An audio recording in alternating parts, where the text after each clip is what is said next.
Section 1. The Silence on the Throne. Deep beneath the surface of Terra, below the vast tiers of the Imperial Palace that rise like a mountain range toward a sky, permanently hazed with the atmospheric byproduct of a population measured in hundreds of billions, below the audience chambers, where officials of the Senatorum Imperialis conduct their endless political maneuvering, below the chapels where hundreds of thousands of priests pray in shifts so that not a single moment of the day passes without the sound of devotion rising toward whatever power might be listening. Below all of that, and further still, cut into bedrock that remembers a time before cities existed, there is a room.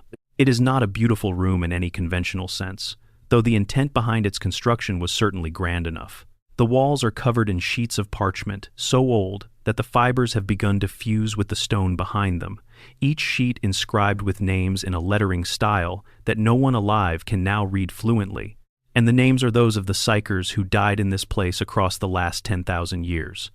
Not metaphorically inscribed, not symbolically remembered, actually recorded, one by one, in the cramped and obsessive handwriting of generations of scribes who took the accounting of the dead with absolute seriousness because someone decided early in the history of this room that these deaths deserved to be documented, even if they could not be prevented. The floor has not been worn smooth by footsteps. Footsteps would not create the kind of smoothness this floor has, which is less like polished stone and more like something that has simply been under enormous invisible pressure for so long that its surface has compressed into a different state of matter.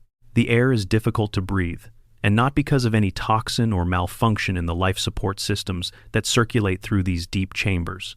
It is difficult to breathe because the air carries within it something that cannot be named in any material vocabulary, something that sits on the lungs like weight and fills the sinuses with a sensation that the very few people who have ever entered this room and survived to describe it have called, variously, the smell of prayers, the texture of grief, and the feeling of standing at the center of something that has been holding its breath longer than human civilization has existed. At the center of this room, wrapped in the golden machinery of an age that the 39th and 40th millennia can look upon but cannot fully comprehend, sits a figure. He does not breathe. He does not visibly move. His chest does not rise and fall with the rhythmic mechanical regularity of even the most basic life support function. What minimal biological processes remain within him are sustained at levels so far below ordinary consciousness that the comparison to sleep would be almost an insult to sleep. He is not sleeping. Sleep implies a creature that could wake up on its own terms and choose to engage with the world. What he is doing is something that the languages of the Imperium, with all their millennia of development, have never produced adequate words to describe, because no one wanted to look at it directly enough to find them. He is hanging at the boundary between existence and its end, suspended there by machinery, by sacrifice, and by a psychic willpower so immense that it continues to function even after the body housing it has been reduced to something that has more in common with ancient preserved remains than with anything anyone would call alive. He has been in this state for over 10,000 standard years. Say that again slowly. Over 10,000 standard years. The Horus Heresy, which broke the galaxy open and set humanity's civilization on the trajectory it has followed ever since, occurred approximately 10 millennia ago from the perspective of the 42nd millennium in which the current stories are set. The Emperor has been on the Golden Throne since the end of that conflict. He was placed there by the desperate hands of Rogel Dorn and his remaining loyal forces as the only alternative to immediate catastrophe. And then the Imperium rebuilt itself around him, and the years accumulated, and the centuries stacked on the centuries, and the millennia pressed down like geological strata, and he remained. The machinery of the Golden Throne is one of the most remarkable and terrible artifacts in the entirety of the Warhammer 40,000 setting, not primarily because of its technical sophistication, though that is genuinely extraordinary, and not primarily because of its symbolic weight, though that could fill a library on its own. It is most remarkable because of what its continued existence requires, what it demands, what it consumes. Every single day, without exception, without pause, without the slightest accommodation for circumstance or crisis or the exhaustion of the institution that performs this function, 1,000 human beings are brought to the Golden Throne and sacrificed. These are not random humans. These are psychers, individuals drawn from across the million worlds of the Imperium by the black ships of the Inquisition, whose latent or active psychic gifts make their soul energy both more potent and more volatile than that of ordinary human beings. The black ships travel constantly, ceaselessly, threading through the warp on routes that have been established over centuries, arriving at worlds that have been set a tithe, not of grain or raw materials or soldiers, but of their psychic gifted citizens. Those citizens are taken, sometimes willingly, because in many parts of the Imperium, psychers are feared and despised by their communities, and the black ships represent a kind of removal from that hostility, more often not willingly at all. The records, to whatever extent they exist, suggest that the emotional experience of being placed on a black ship and transported to Terra is uniformly terrible, regardless of how it begins. And at the end of it, there is the throne. The process of the sacrifice is not instantaneous. The psyker does not simply walk into the chamber and cease to exist. Their life force, the raw psychic energy that animates their consciousness and connects them to the warp, is drawn out in a process that the tech priests who oversee it describe in technical terms that obscure the human content of what is happening. What is happening is that a person's existence is consumed, converted into energy, fed into the machinery that sustains a body that is barely a body anymore, and a mind that has not been able to think coherently in anything like the conventional sense for 10,000 years. Their body becomes ash. Their consciousness does not go anywhere meaningful. They are, in the most complete sense of the word, ended. 1,000 of them, every day, every single day. That is 365,000 human souls per year. That is 3.5 million per decade. That is 35 million per century. In 10,000 years, we are looking at a number on the far side of 350 million individual human beings who have been fed into this machine to keep one man, however extraordinary that man may be, in his current state of deteriorating, diminishing, barely maintained non-death. Think about the logistics of that supply chain for a moment, because the number is abstract until you start tracing what it requires. It requires the black ships to be constantly operational, requires the training of the personnel who crew them, requires the political infrastructure that allows inquisitorial authority to override local planetary governments when those governments resist the tithe of their psychic citizens, requires the construction and maintenance of the facilities on Terra where the psychers are processed before their final purpose, requires the training of the priests who oversee each sacrifice, and requires the theological framework that tells the billions of ordinary imperial citizens that this is not a horror, but an honor. That theological framework is itself a remarkable achievement in the darkest possible way. The psychers who die on the Golden Throne are described, in imperial religious doctrine, as being gathered to the Emperor's light, as joining their essence with his, as becoming part of the divine fire that protects all of humanity.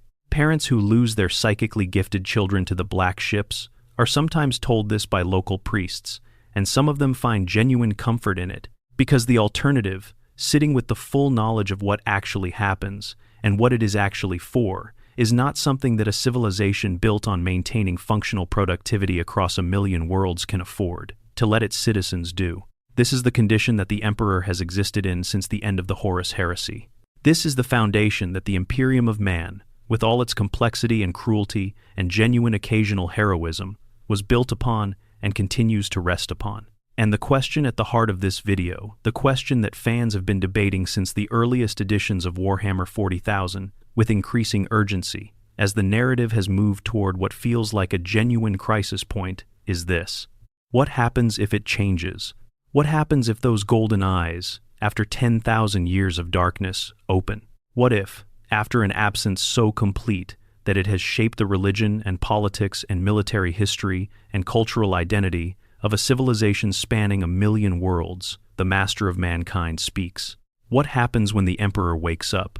This is a question worth taking seriously and slowly, because it is not a simple military question about whether the Imperium starts winning more battles. It is not purely a political question about succession and authority and who gives orders to whom. It is a question that touches the metaphysical structure of the galaxy itself, the nature of the relationship between humanity and the divine, the mechanics of chaos and order as metaphysical forces, and the deep narrative soul of a setting that has been building toward something for decades.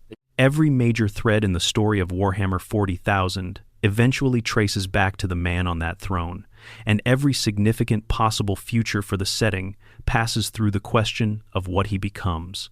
So, let us move through this carefully, with the full detail it deserves. Before we go any further, I want to hear from you. Drop a comment telling me where in the world you are watching from and what time it is there. I genuinely love seeing where this community reaches, whether you are having your morning coffee somewhere in North America, settling in for a late night in Europe, or watching this on your lunch break somewhere in Asia or Australia. This community is everywhere, and I love that about it. And if you have not subscribed yet, please do. It is free, and more content like this is coming regularly. Section 2. The Man Before the Myth. To understand what the Emperor waking up would actually mean for the galaxy, for its factions, for its theology and its politics, and the physics of warp travel, you first have to understand who and what he actually was. Not the icon, not the god, not the figure depicted in the stained glass windows of 10 million imperial cathedrals, or the golden-armored champion of 1,000 propaganda images. The actual person, the being who walked through human history for 48,000 years and arrived at the Horus Heresy, having accumulated more knowledge and experience than any other individual in recorded human existence. This is harder than it sounds, because the Imperium has spent 10,000 years systematically burying the man under the myth. The historical emperor, the one who breathed and strategized and made mistakes and held complex private opinions about the nature of consciousness and the trajectory of galactic civilization, has been largely replaced in the cultural memory of his civilization by a figure who is essentially a divine principle given human-like form for the convenience of worship. The actual emperor held views that would get you executed by the Inquisition if you expressed them in public in the 41st millennium. He was an atheist. He was a rationalist. He believed that the things humanity called gods were either non-existent or were warp entities to be opposed, that superstition was the enemy of human advancement, that organized religion was a mechanism of social control that humanity needed to outgrow. He said this out loud, repeatedly, with the full force of his political and military authority, and enforced it through wars that burned cities and killed those who refused the secular doctrine he called the imperial truth. The fact that the civilization he built subsequently turned his memory into a religion that he would have classified as precisely what he was fighting against is one of the central ironies of the 40,000 setting. And it is an irony the lore does not treat lightly. Guillemot, when he returned in the 42nd millennium, expressed something approaching horror at what the Imperium had become. He did not shy from the word. He is documented as having considered the worship of his father genuinely problematic, while also recognizing that dismantling it would be practically impossible and would probably destabilize the Imperium at a moment when it could not afford any additional destabilization. But who was the Emperor before all that? What was he actually? The most consistent account in the lore traces his origins to what is now Anatolia, in the region of modern Turkey, approximately 48,000 years before the events of the 41st millennium. He was born, under whatever name his parents gave him, into a human community during the prehistoric period. He showed extraordinary psychic potential from the earliest age, which is entirely consistent with the deeper origin story that gives that potential its source. And he did not die. Not in the way that everyone around him died, eventually, inevitably, permanently. He healed from everything. He regenerated from injuries that would have been fatal to any ordinary human being. His body refused to age in any meaningful way beyond the point of physical maturity. He was a perpetual, a member of a rare category of mutant human being for whom death is not permanent, but rather a temporary interruption of ongoing existence. The deeper origin story, which exists in the lore as a kind of cosmological myth that may or may not be literally true in all its details, proposes that the Emperor's nature as a perpetual and his extraordinary psychic gifts were not simply genetic accident. In the prehistoric period, there existed communities of psychically gifted shamans who served as spiritual intermediaries for their tribes. These shamans, through their connection to the warp, became aware over generations of something that their communities of origin had no framework to understand. The chaos gods were forming. The great warp entities that would eventually be named Khorne and Tzeentch and Nurgle and Slaanesh were coalescing out of the emotional and psychic output of sentient species across the galaxy, growing more powerful with each passing generation, becoming a threat that would eventually extend beyond the warp and into the material universe in ways that would be existentially dangerous to humanity. The shamans made a collective decision. They chose to sacrifice themselves in a specific way, not simply dying, but pooling their psychic essence in a ritual of mass reincarnation, their individual souls merging into a single vessel. A human child born somewhere in ancient Anatolia carried within him the accumulated wisdom, power, and purpose of all of them combined. He was, from the moment of his birth, something that had been deliberately constructed to fulfill a role that the shamans had identified as necessary. Not a conventional human being who happened to be extraordinary. Something built with a specific mission. He grew, he survived. He died many times in the manner of Perpetual's wounds that would be lethal to ordinary humans, did eventually kill him. But each time his body regenerated, rebuilt, returned him to function. He accumulated knowledge at a rate that no single human lifetime could have provided.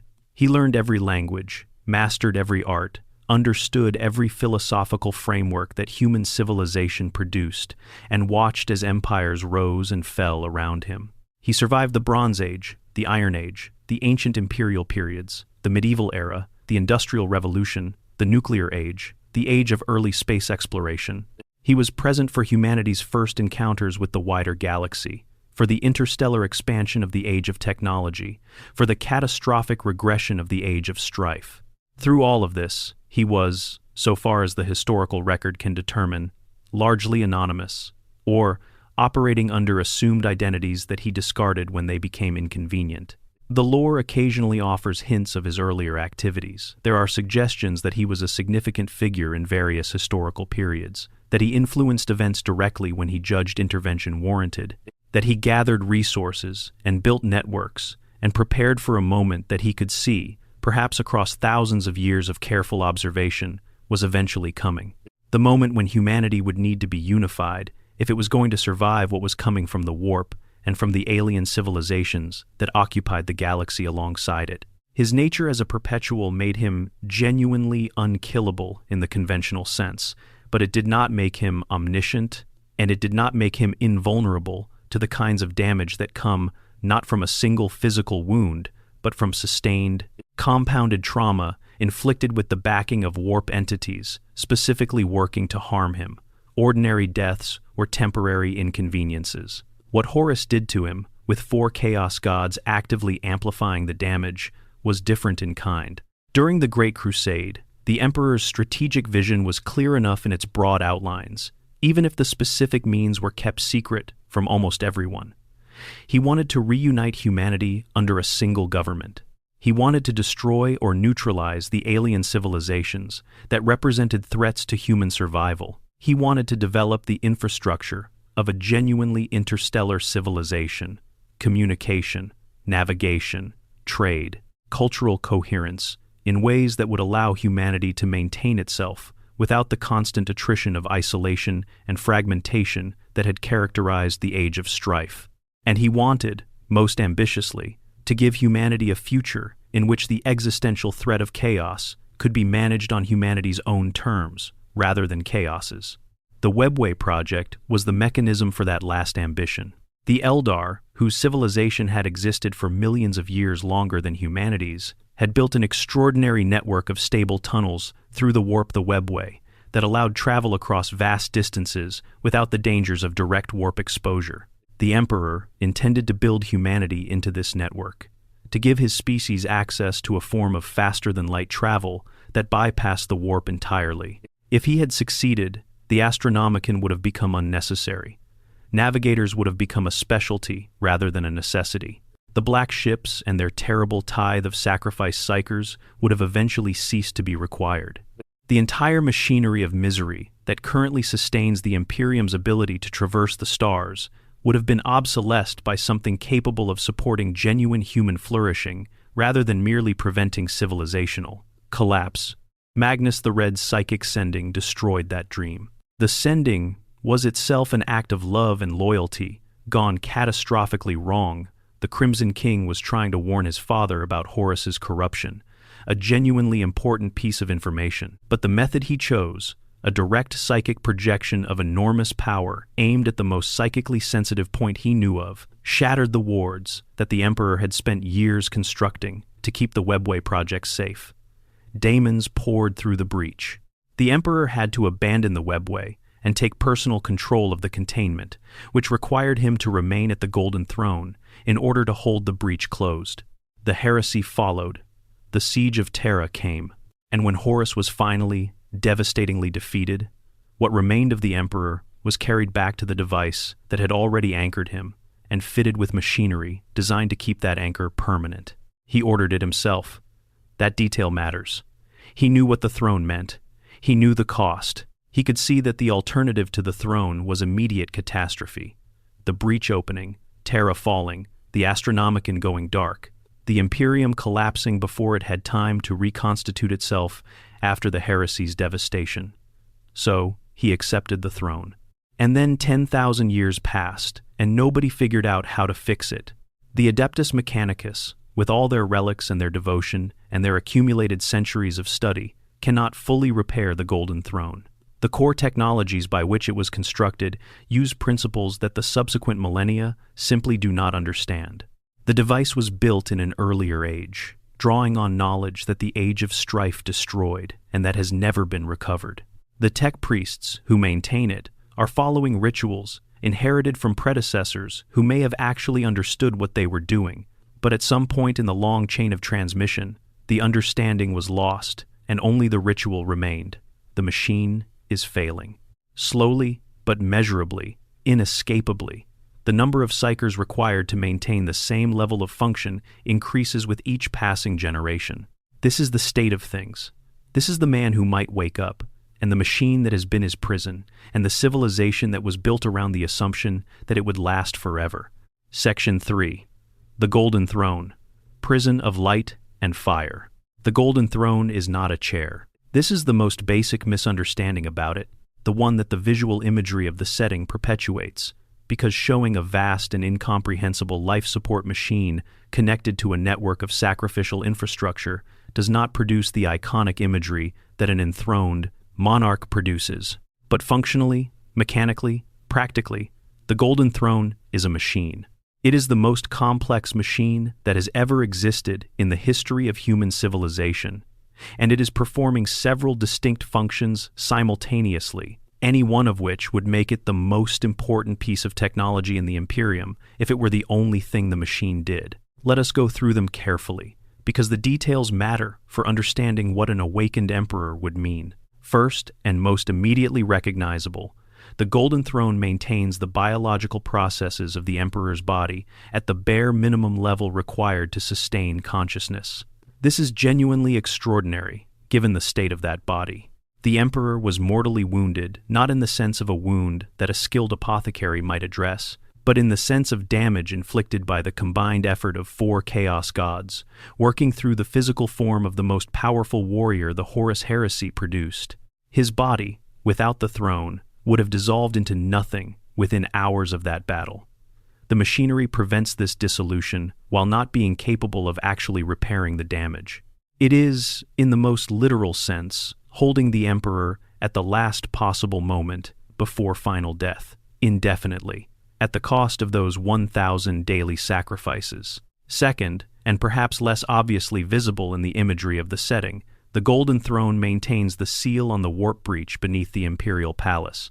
This is the breach that Magnus the Red's sending created, the tear in the defenses that allowed demons to pour through and destroy the Webway project. That breach was never properly healed. It was sealed, in the initial emergency, by the Emperor's direct psychic intervention, and it is his ongoing presence on the throne that keeps it sealed. If the Emperor were to be removed from the throne without an appropriate replacement being in place, the breach would begin to reopen. The things pressing against it from the other side have been there, pressing, for 10,000 years, and they have not given up. They are warp entities. They do not experience time the way material beings do. They have been patient, and they will continue to be patient.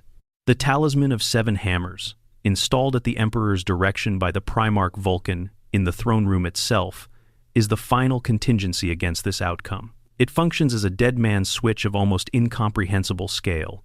If the Golden Throne fails catastrophically, if the Emperor dies and the breach begins to open, the talisman activates and destroys not just the breach, but everything around it. Not just the throne room, not just the Imperial Palace. The accounts in the lore suggest the destruction would encompass Terra itself, possibly extending to the wider Sol system.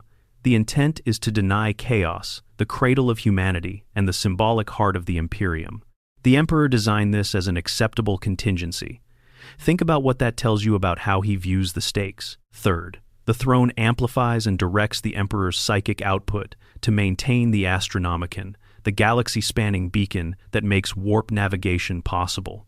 This function requires not just the Emperor's diminished consciousness, but the supplementary power provided by the 1,000 daily sacrifices, whose soul energy is converted by the throne's machinery into the psychic output that sustains the beacon. The Astronomicon reaches approximately 50,000 light-years from Terra in its current state, which covers the majority of the Imperium's territory, but not all of it. And within that range, it provides the reference point that navigators use to orient themselves while threading through the chaos of the warp. Without the Astronomicon, warp travel does not become impossible, but it becomes enormously more difficult, more time-consuming, and more hazardous. Supply lines that currently take weeks would take months or years.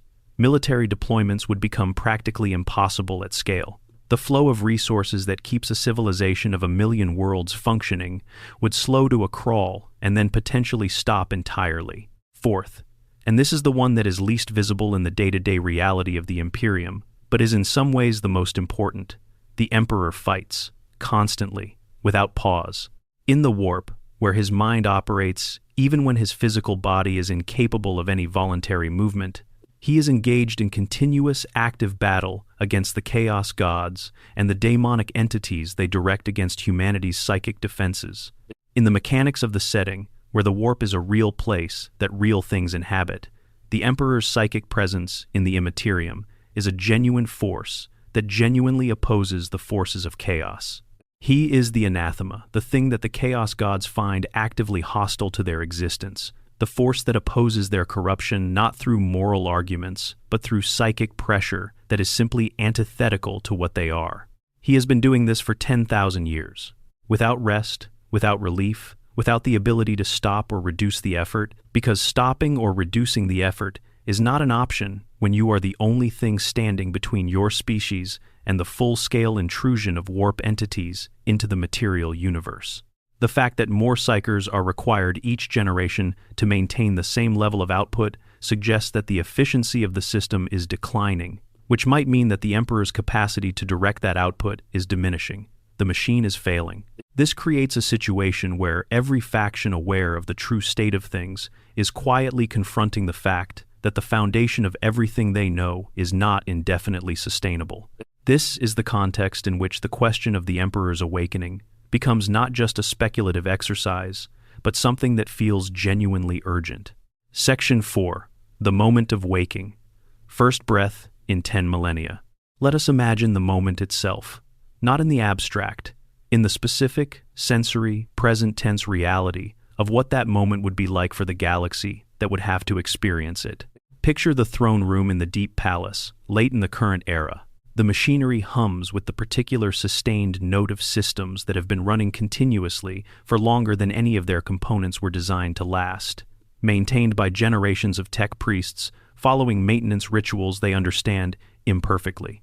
The custodians at their posts carry the stillness of men who have been doing the same thing for so long that vigilance has passed through habit and become something more like a fundamental property of their existence.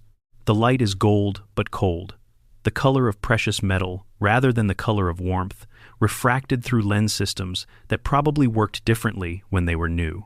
The psychers who have been brought for that day's sacrifice wait in the antechambers, processing in stages through the procedures that the priests have developed over centuries to make the transition as efficient as possible. Efficiency is the word that the administrative documents use. It is not the word that the psychers themselves would use. And then something changes.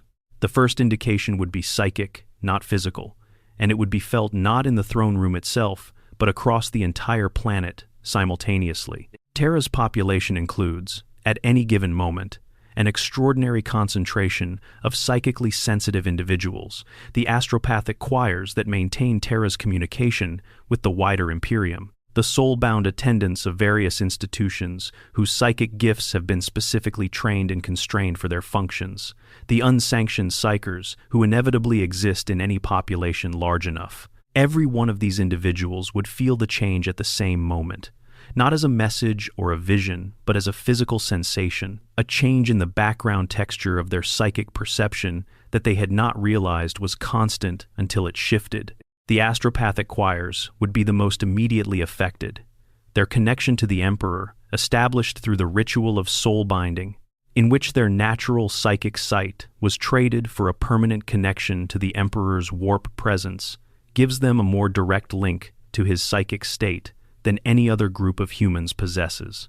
For them, the change would be overwhelming. Not painful, not exactly, but absolutely impossible to ignore. The way looking directly at a light source that is 10 times brighter than what you had adapted to is not immediately painful, but simply cannot be processed. They would drop from their communication stations. The astropathic networks that keep Terra connected to the rest of the Imperium would go silent simultaneously, as every practitioner was temporarily incapacitated by the sheer magnitude of what they were receiving. In the warp itself, the change would be even more dramatic. The chaos entities that have been pressing against the Emperor's psychic defenses for 10,000 years would feel it as a sudden intensification of the force opposing them. A wall that had been holding at a particular level, abruptly becoming something qualitatively different. Not just stronger, different in kind. The analogy would be a sound that has been heard for so long that it becomes the baseline perception and then suddenly not just gets louder, but shifts frequency into something that affects the listener physically rather than just auditorily. Navigators threading their ships through the warp at that moment would find their reference point suddenly behaving in ways that none of their training had prepared them for. The Astronomicon, which they perceive as a steady directional light in the swirling chaos of the immaterium, would flare to a brightness that their warp sight could not process as anything other than a sudden blinding. Ships would lose their bearings. Some would drop out of the warp prematurely, emerging into real space in positions calculated by nothing more reliable than the moment their navigator lost coherent perception of their heading. Transit times across the entire Imperium would be disrupted for the duration of the transition. On Terra, among the ordinary population pressed against the palace walls in their hundreds of millions, the pilgrims who come from across the galaxy to die in the light of the Emperor's presence, the permanent residents of the Hive City, whose connection to the palace is administrative and practical rather than devotional. The reaction would be more diffuse, but no less real. People who had never in their lives experienced anything they would describe as spiritual would feel, without knowing how to name it, that something had changed. Something that had been a certain way for as long as human civilization on this world had existed was suddenly a different way. A warmth where there had been coldness. A presence where there had been an absence so complete that it had long since stopped registering as absence, and simply felt like the nature of things. The chapels, packed with worshippers at every hour of the day, would see their congregations collapse into something between prayer and shock simultaneously, without signal or direction.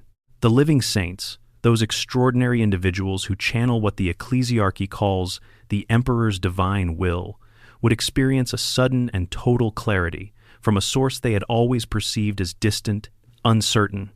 Not words, not visions, something more fundamental. The sense of a channel that had been conducting a faint signal suddenly carrying something that was simply, purely, undeniably real. In the throne room itself, what the tech priests and custodians would observe would be more physical. The readings on instruments that had been stable for centuries would begin to show change. Systems that had been drawing energy from the sacrifice flow would show unexpected buffering, as if the terminus they were delivering to had increased its own capacity to receive and direct rather than simply absorbing what came in. The flow of psychic energy through the throne's conduits, which for 10,000 years had been a carefully managed input channel, would show something happening in the other direction, not draining back, not reversing, but indicating activity rather than passivity at what should have been the purely receptive end of the system. And then, from the throne itself, there would be a sound. The tech priests who write about this moment in the scenario we are imagining would have no protocol for it. Their maintenance manuals, their ritual texts, their inherited procedures cover what to do when components fail, when readings drop below acceptable parameters, when the sacrifice flow proves insufficient for the day's demand. None of their documentation covers what to do when the Emperor of Mankind, after 10,000 years, makes a sound that suggests voluntary action. It would not be speech. The physical state of the Emperor's body, after 10,000 years of deterioration, could not immediately support anything as complex as speech. The vocal architecture, required for communication, has been non-functional for longer than the entire written history of most human civilizations.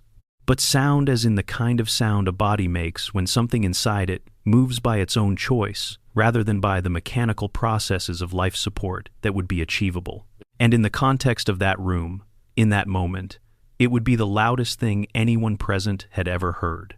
The custodians would respond according to protocols so deep in their training that the protocols activate before conscious thought does.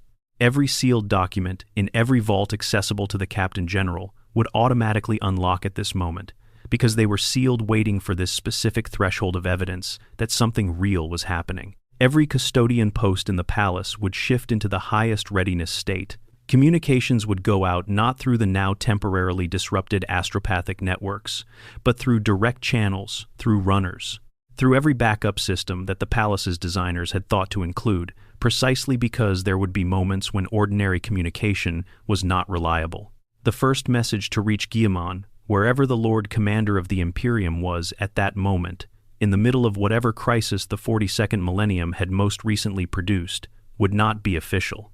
It would be the psychic impression of every sensitive being in the Sol system all at once, carrying no information that could be compressed into words, only the overwhelming emotional and sensory fact that something unprecedented was happening in the direction of Terra.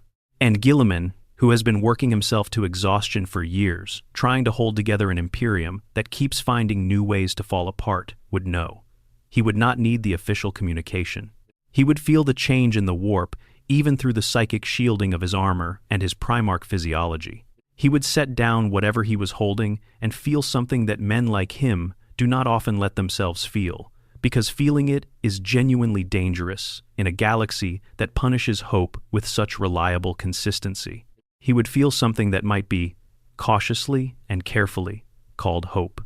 Now think about what those first moments mean for the physical body of the Emperor. His form, as described in the lore, is barely a body at all, a mummified ruin of a once extraordinary physical specimen held in a kind of suspension that prevents final dissolution while also preventing any meaningful recovery. For 10,000 years, whatever perpetual regenerative capability he possesses has been locked in a stalemate with the extent of his injuries. The Horus wound was not a normal wound. It was inflicted with 4 chaos gods actively amplifying the damage, working to ensure that not just the flesh, but the soul structure behind the flesh was compromised. If the Emperor truly wakes, if his consciousness returns to something approaching full function, the first thing he would experience would be the body. And the body, after 10,000 years, would be genuinely horrifying even to a being who had died and been reborn dozens of times across his existence. There is a theory in the lore, drawn from what we know about perpetuals, that the Emperor's regenerative process has not stopped, but has been unable to overcome the compound damage of the heresy wound, plus 10,000 years of being slowly consumed by the throne's machinery. If the machinery's grip were somehow loosened, if circumstances changed enough that his perpetual nature had the freedom to begin actual repair, rather than simply maintaining stasis, his body might begin to rebuild itself. But it would take time, possibly a very great deal of time, and during that time, he would be a consciousness, fully awake and aware, but unable to act in the world in any direct physical sense. This is the crucial distinction. An awake emperor is not necessarily an emperor who can stand up, leave the throne, and speak to his subjects. The question of consciousness returning and the question of physical restoration are separate questions, and they may have very different answers and very different timelines. The galaxy would have to respond to an emperor who was present and aware, but still confined, still the center of a machine that the Imperium has built its entire infrastructure around, still needing the Astronomicon maintained, still needing the warp breach sealed, still being the anchor of everything, even if the anchor was now, in some newly significant way, actually awake. What would that presence feel like to the people who served him? To the custodians who have guarded a silent figure for their entire lives, and all the lives of their predecessors, going back to the heresy. To the priests who have prayed to something that never responded and now, suddenly, might? To the high lords who have administered an empire in the name of someone they fully expected to never hear from? The answer would be different for each of them, and none of the answers would be simple. Section 5. The Astronomicon Unchained. The change in the Astronomicon would be the most immediately practical and most immediately disruptive consequence of an emperor who is genuinely awake and operating at something closer to his full psychic capacity, and the disruption would precede the benefits by enough time to create significant chaos before the improvement became apparent. To understand why, you need to understand what the Astronomicon is currently doing versus what it was doing at its best, and what it was originally intended to become before the heresy intervened to make things complicated. In the present state of the 41st and 42nd millennia, the Astronomicon is a psychic beacon maintained by the Emperor's diminished consciousness, amplified by the constant sacrifice of psychers, and directed outward from the throne chamber with a range of approximately 50,000 light-years.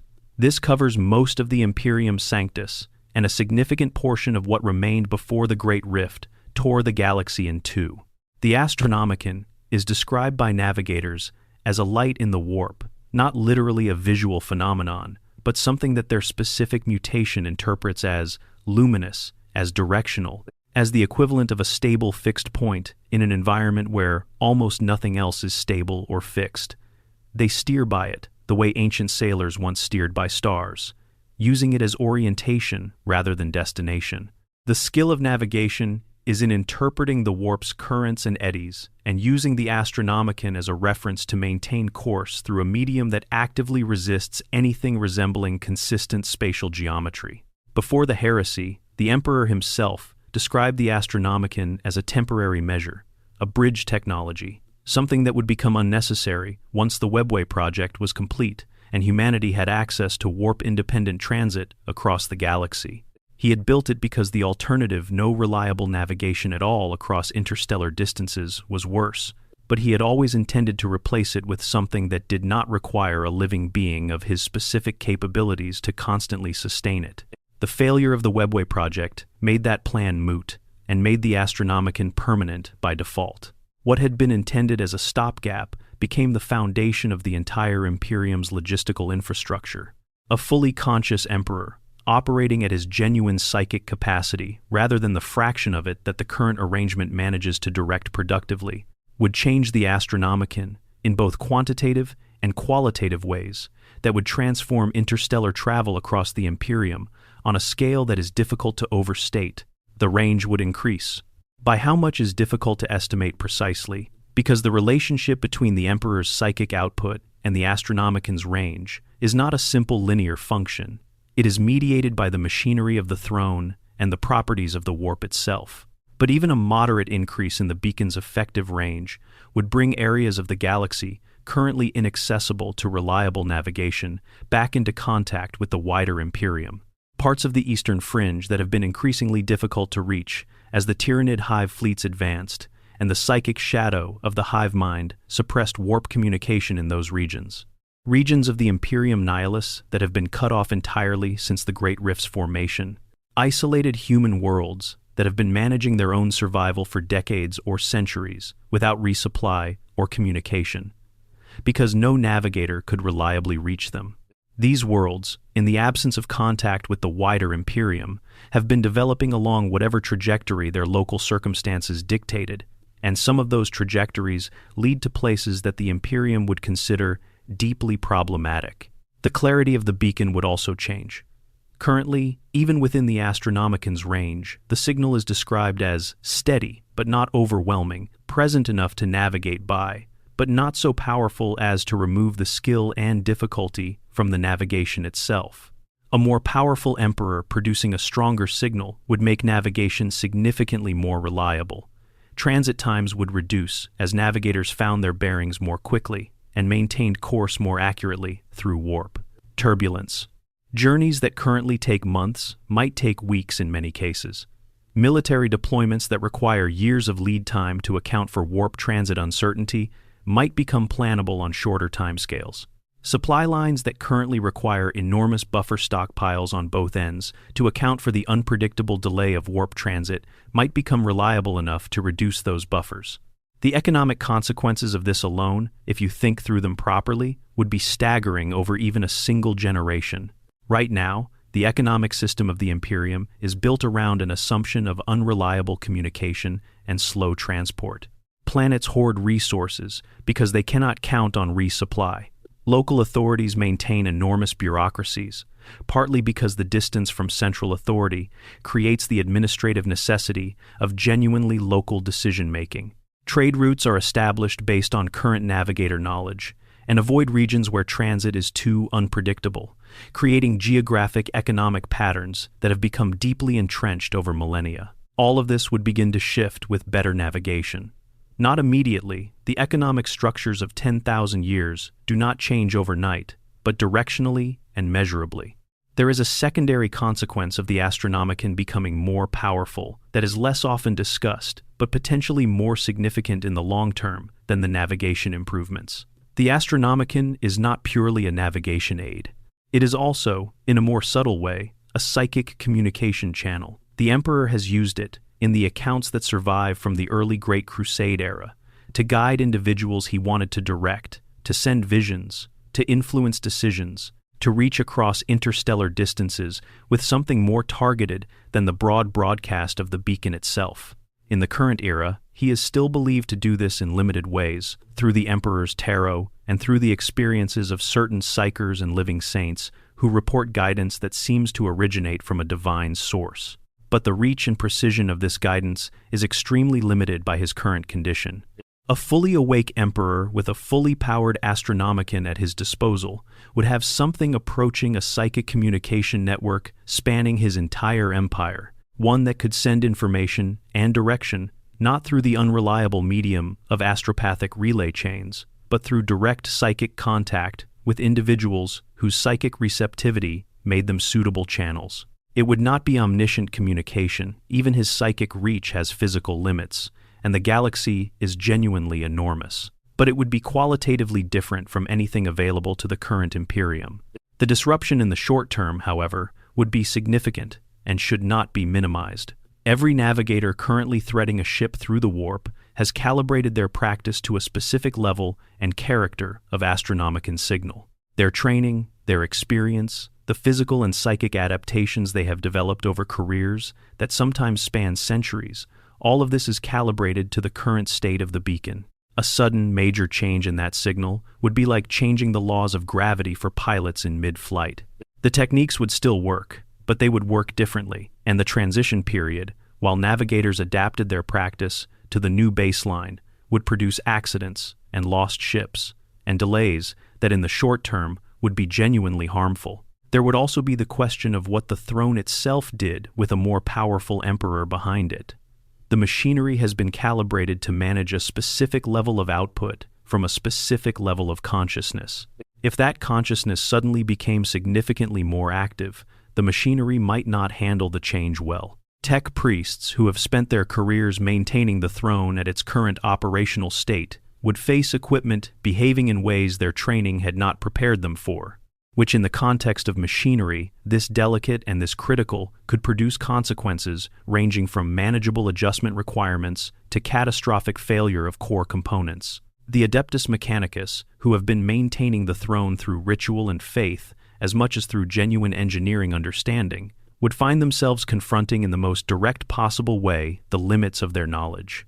The machine would be telling them things they did not know how to interpret, and the being inside the machine would, for the first time in 10,000 years, potentially be able to tell them things too. Section 6. The Faith Crisis. A God who says he is not. Here is where the question of an awakened emperor becomes genuinely complicated in ways that resist simple resolution, because here is where the human element of the story becomes paramount. Here is the section about what happens to the people, not the strategists or the generals or the political institutions, but the billions of ordinary human beings whose entire understanding of reality is built around the belief that the emperor is divine. The Imperium of man is built, at its deepest structural level, around the worship of the emperor as a god, not as a respected secular leader whose historical contributions are acknowledged and honored, not as a powerful psychic being whose continued existence is practically essential to the civilization's logistics, as a living, present, attentive God who hears prayers and answers them, who intercedes in the affairs of the faithful, who offers protection in life and something meaningful beyond death to those who serve him truly. The imperial cult, enforced by the Adeptus Ministorum, the ecclesiarchy, is not a peripheral feature of imperial society. It is the load-bearing element of the culture, the frame around which everything else is organized. Remove it, and the structure does not simply become different in some manageable way. The structure collapses because the structure was designed around it. This faith is not simply false in the way that the emperor, during the Great Crusade, would have categorized all religious faith as false. The faith actually does something. In the warp, where emotion and belief are not metaphors for psychological states, but actual forces that interact with physical reality through mechanisms that conventional physics cannot account for, the directed belief of hundreds of billions of human beings is a genuine, energetic contribution to the emperor's warp presence. The living saints, those extraordinary individuals who die and sometimes return, understand, who perform miracles that cannot be explained by any material process, who channel something that seems to come from outside themselves in moments of desperate need. These individuals are real. Their miracles are real, documented by multiple independent witnesses, sometimes occurring in circumstances so public that denial would require the Imperium to suppress an implausible number of observers. The faith works. That is the terrible irony. The emperor, who fought his entire mortal life against the idea of gods and the worship of them, whose opposition to religious practice was so total that he ordered cities burned and populations executed for their refusal to abandon their ancient beliefs, has become, through 10,000 years of being the object of religious devotion, on a scale no other figure in human history has approached something that might actually fit the description of a god in any functional sense. That matters. The distinction between being genuinely divine in some metaphysical, absolute sense and being the object of so much psychic faith that you have effectively become a warp entity of enormous power built on that faith may be a distinction, without a meaningful practical difference. So when the emperor wakes up, what does he say about all of this? There are several possible positions, and none of them are comfortable. The first possibility: he rejects the religion entirely. He reasserts the imperial truth, tells the ecclesiarchy directly that everything they have built is contrary to his explicit wishes and always was, and reaffirms the secular rationalism that he enforced with fire and sword during the Great Crusade. This is entirely consistent with who he was before the throne. He was an atheist who believed organized religion was a harmful regression, and there is no obvious reason why 10,000 years of being worshipped would have changed his theoretical position, even if it has changed what he functionally is. But if he does this, the consequences for the faith and for the psychic power generated by the faith are immediate and potentially catastrophic. A substantial portion of the emperor's current warp presence is sustained by the emotional and psychic output of people who genuinely believe in him. Telling them that their belief is wrong does not mean they will immediately stop believing. Faith is not that responsive to direct instruction, especially faith this deeply embedded in cultural identity across 10,000 years of institutional reinforcement. But it would create fractures. It would give ammunition to the people who have always doubted, but been prevented from expressing that doubt by the consequences of expressing heresy under an inquisition. It would trigger a theological crisis of a scope that the Imperium has never seen, at a moment when the Imperium can least afford the disruption. The second possibility, he embraces the religion as a pragmatic reality, acknowledges that whatever he has become in the warp is functionally divine, even if it was not his original nature or intention, and works within the ecclesiastical framework rather than against it. Guilliman has effectively taken a modified version of this approach. He does not personally worship the emperor in any religious sense, finds the apparatus of the ecclesiarchy genuinely problematic in many of its specific manifestations, but acknowledges that dismantling it is not achievable without destroying something essential to the Imperium's cultural coherence, and therefore works around it rather than against it. The emperor, who is considerably more powerful than Guilliman in multiple dimensions, might take a similar approach, reshaping the ecclesiarchy from within, redirecting its energy toward more productive expressions of devotion, while allowing the underlying belief structure to continue generating the psychic power it currently provides. The third possibility, the one I find most interesting, and the one I think the lore is most strongly hinting toward, is that the Emperor has genuinely changed. 10,000 years in a state that is neither life nor death, sustained by the prayers of trillions, fighting the chaos gods in the Imperium, processing the deaths of hundreds of millions of sacrificed psychers through whatever awareness remains to him. This is not an experience that any being could come out of unchanged. The ruthless rationalist who ordered the imperial truth, enforced at the point of a sword, might not be the dominant aspect of whatever consciousness returns to something like full function on the Golden Throne. The entity that emerges might have a more complicated relationship to the question of its own divine nature, one shaped by 10,000 years of genuinely being treated as divine, and by whatever that treatment has done to its warped presence and its self-understanding. The ecclesiarchy's leadership, upon learning that the emperor was awake and potentially able to communicate, would not immediately throw open the palace gates and invite him to address them. The cardinals of the Adeptus Ministorum have institutional interests that are enormous and well-entrenched, and those interests are served by the current arrangement, the emperor, as an absent but omnipresent divine figure, whose will can be interpreted by those with the authority to interpret it, meaning by them. A present and speaking emperor, who had his own views about what his will actually was, would represent an enormous political threat to an institution that has not had to compete with its own ostensible source of authority for 10,000 years. Some cardinals would embrace the awakening as the greatest religious event in imperial history, the culmination of everything the faith had been promising. Some would find ways to argue that the entity speaking from the throne was not truly the emperor, but some impersonator or demonic deception, and that the true emperor's will was preserved in the established doctrine of the ecclesiarchy. Some would simply wait to see which way the political wind was blowing before committing to a position. All of them would be acutely aware that an emperor who was genuinely present and willing to express opinions would be the most consequential challenge to their institutional power that the ecclesiarchy had ever faced. The ordinary, faithful, the billions of pilgrims and daily worshippers who do not have institutional interests to protect, who just believe would respond with something less calculating and more human. For most of them, the news that the emperor was awake would be the most profound moment of their lives. It would be answered prayer, of a kind that no one in living memory had experienced. Whatever the emperor said upon waking, the emotional response from the genuinely faithful would be overwhelming, a mass psychic event that would reverberate through the warp in ways that even the chaos gods would need to account for. And that event itself, the faith of billions, responding to a confirmed divine presence rather than a hoped-for one, might be the thing that tips whatever balance currently exists between the Emperor's warp presence and the Dark King's shadow, whatever balance exists between the Star Child gestating in the warp and the cold rationalist consciousness imprisoned on the throne. The relationship between faith and power in this setting is not a one-way street where mortals generate devotion and gods receive it passively. It is a genuine two-way channel, and what the faithful send shapes what the divine receives as much as the divine shapes what the faithful experience. Section 7 Guilliman and the Primarchs, a reckoning with Father.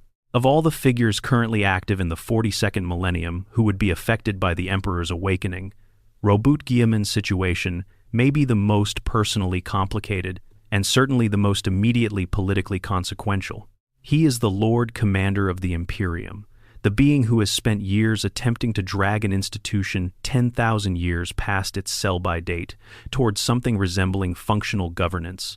And he is also the being who perhaps understands better than anyone currently active just how profound the gap is between what the Emperor intended and what the Imperium became.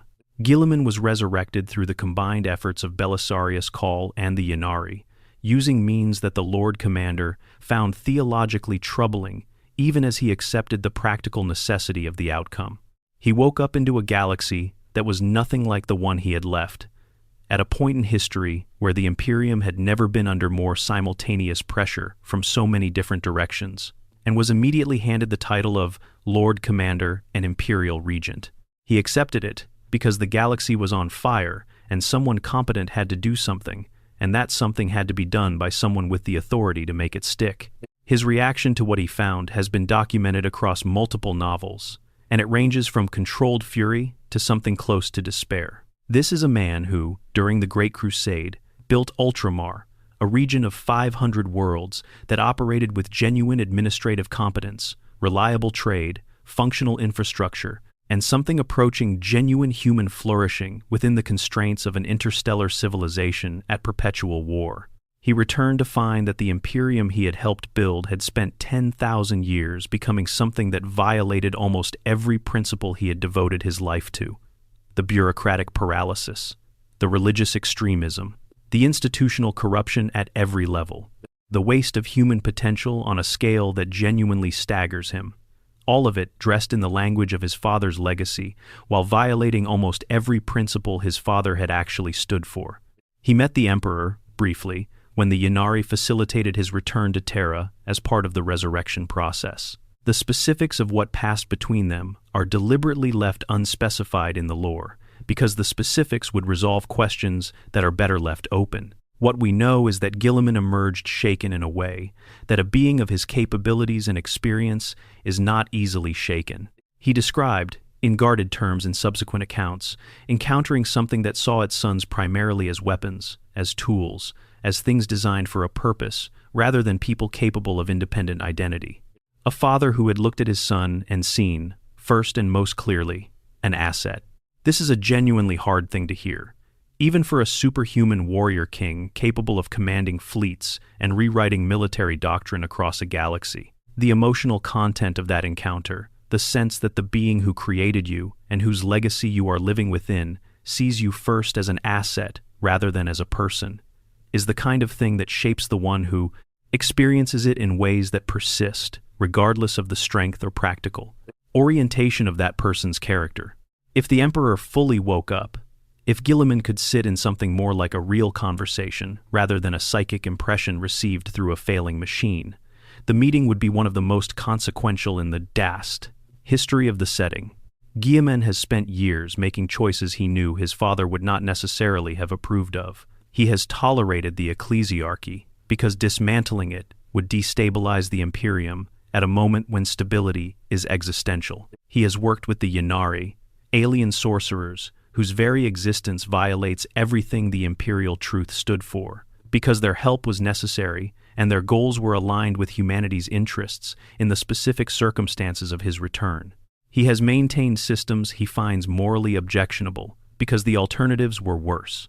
He is doing exactly what the Emperor accused him of being built, for being a weapon, a tool for keeping things going, but doing it consciously, with full awareness of the compromises, and doing it because he believes it is the right choice in impossible circumstances. How would the Emperor view those choices?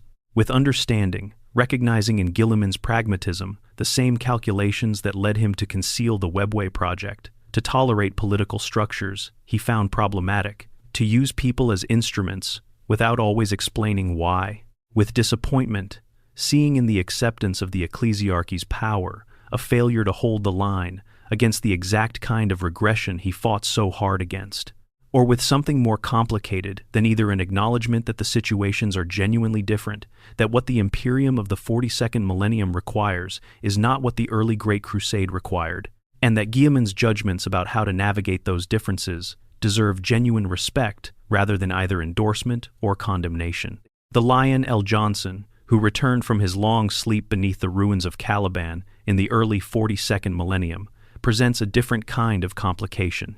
The first, and in many ways most extraordinary of the Primarchs, who survived as a child on a daemon-haunted death world and carried that survival into every relationship and every command decision he ever made, has always been defined by his absolute commitment to the Emperor's service, combined with a deep and carefully concealed uncertainty about whether he was adequate to it.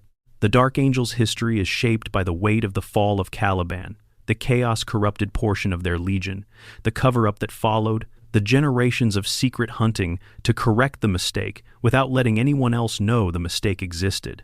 Whether the Emperor knows about the fall of Caliban, and what he thinks about it if he does, is a question that has haunted every Dark Angel in the 10,000 years since it happened. A fully awake Emperor, with access to 10,000 years of accumulated psychic perception, and whatever knowledge his centuries of engagement with the warp have provided, would very likely have answers to questions that the Dark Angels have spent 10 millennia hoping would remain unasked. The lion seeking his father's judgment, or more precisely, the lion walking into a room where his father might give that judgment, whether sought or not, would be a meeting shaped by the particular pride of a man who has always accomplished everything through force of will and cannot easily accept either mercy or condemnation from outside authority. Leman Russ is somewhere out there in the galaxy. He left before the heresy's end with the stated intention of returning when the wolf time came, which is the old wolf's way of saying when it matters most, when everything is at stake, when his presence will be the difference between survival and annihilation. If any event in the 42nd millennium qualifies as the wolf time, it would be this one. The Wolf King, who loved his father in the uncomplicated and fierce way that his nature allowed for uncomplicated, fierce love, who wept when he thought the Emperor might die and threw himself into the most brutal battles of the heresy with a fury that had grief woven into it alongside the rage, would feel the awakening through whatever connection still exists between a Primarch and the Emperor's warp presence, and turn himself toward Terra with the directness of a being who has never been complicated about the things he cares about. The traitor Primarchs represent the other side of this reckoning. Mortarion, who turned to Nurgle not out of simple desire for power, but out of something that was in its original form a desperate response to the existential horror of perpetual war, and the inability to die and be done with it, might be the one who found the Emperor's awakening most destabilizing. His hatred for the Emperor is also love corrupted, the bitterest kind, the hatred of someone who needed something from a father figure and was given tools instead, who needed acknowledgement and was given purpose, who needed to matter as a person and was treated as a weapon. That corruption has had 10,000 years in Nurgle's embrace to calcify into something that looks nothing like its origin, but contains it still. The Emperor awake and potentially present and speaking would be the thing that Mortarion had spent 10,000 years ensuring he would never have to face. Magnus the Red, whose betrayal of the Webway project was the betrayal that started the cascade, leading to the Horus heresy, in the form it took, carries a specific guilt that no amount of chaos service has fully buried. He knew what the sending cost. He knew what it destroyed. He made the choice anyway, because he believed the information was more important than the price, and he has been living in the aftermath of that calculation for 10,000 years. A fully awake emperor who could speak to that choice, who could offer either condemnation or understanding, or something more complicated, would be the thing that Magnus's entire existence since the heresy has been structured to avoid confronting. Section 8. The Chaos Gods stir. Their greatest enemy returns. The Chaos Gods are not like the other actors in this story. They are not generals who receive reports and adjust their plans. They are not political leaders who make decisions in response to changing circumstances. They are vast concentrations of psychic energy given form and intent by the accumulated emotional output of every sentient being that has ever lived and ever will live, entities so enormous that individual awareness barely applies to them in any sense that the word implies for lesser beings. Their relationship with time is not linear or sequential in the way that maps onto mortal experience, but they do respond. The evidence throughout the lore is clear that events in the materium ripple through the immaterium in ways that the Chaos Gods perceive and react to, not through the mechanism of reading reports, but through something more fundamental. They are made of the warp, and the warp is made of emotion and psychic energy, and significant events in the material universe that generate significant psychic resonance change the character of the warp in ways that are felt throughout the Imperium. The Emperor's awakening would generate the largest such resonance since the Horus heresy itself, and possibly larger even than that. The Chaos Gods call the Emperor the Anathema. This title is not simply an insult, as might be thought by reading it at face value. It is a functional description.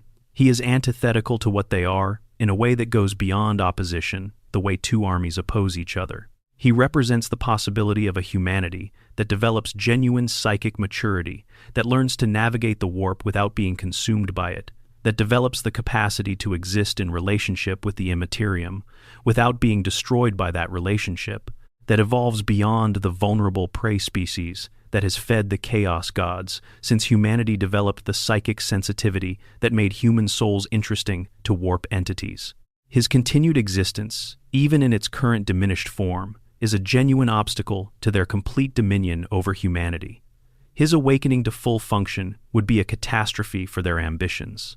Tzeentch, the architect of fate, the god of change, would have the most genuinely complicated response. Tzeentch is most powerful in conditions of flux and uncertainty, of plans within plans and schemes overturning other schemes. The Emperor's awakening would create more genuine uncertainty and more genuine change than anything that has happened in 10,000 years. In that sense, it would be, in a way that Tzeentch's nature would find deeply compelling, an event of enormous psychic richness, a moment of such profound change that the energy it generated in the warp would be nourishing to everything Tzeentch is.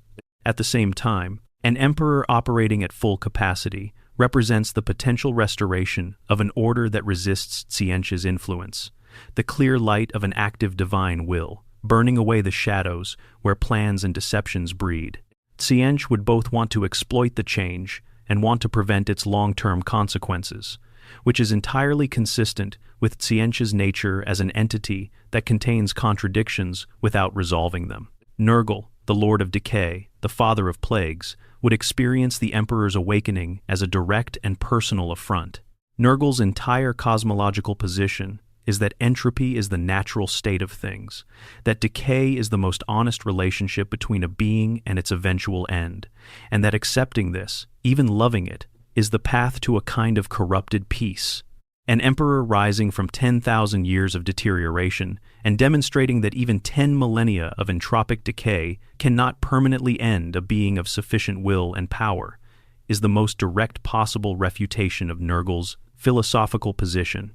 It is the universe saying no, not everything ends, not everything decays to nothing, and that answer is one that the Lord of Flies finds genuinely intolerable. Nurgle would respond with disease, on a scale that the galaxy had not previously seen. The great plagues that are his gifts to the universe, the biological horrors cultivated in his garden and released through his servants across the Imperium, would be pushed to levels of severity, and spread intended to demonstrate that decay cannot be denied. The Death Guard, and whatever other forces Nurgle could direct toward Terra and toward the warp conduits through which the Emperor's restored power would flow, would be thrown into action with an urgency that Nurgle's nature does not usually express, because Nurgle, who loves everything equally and finds something beautiful in every form of corruption, does not usually feel urgency. The Emperor's awakening would be one of the rare things capable of making the Grandfather of Plagues feel anything approaching panic.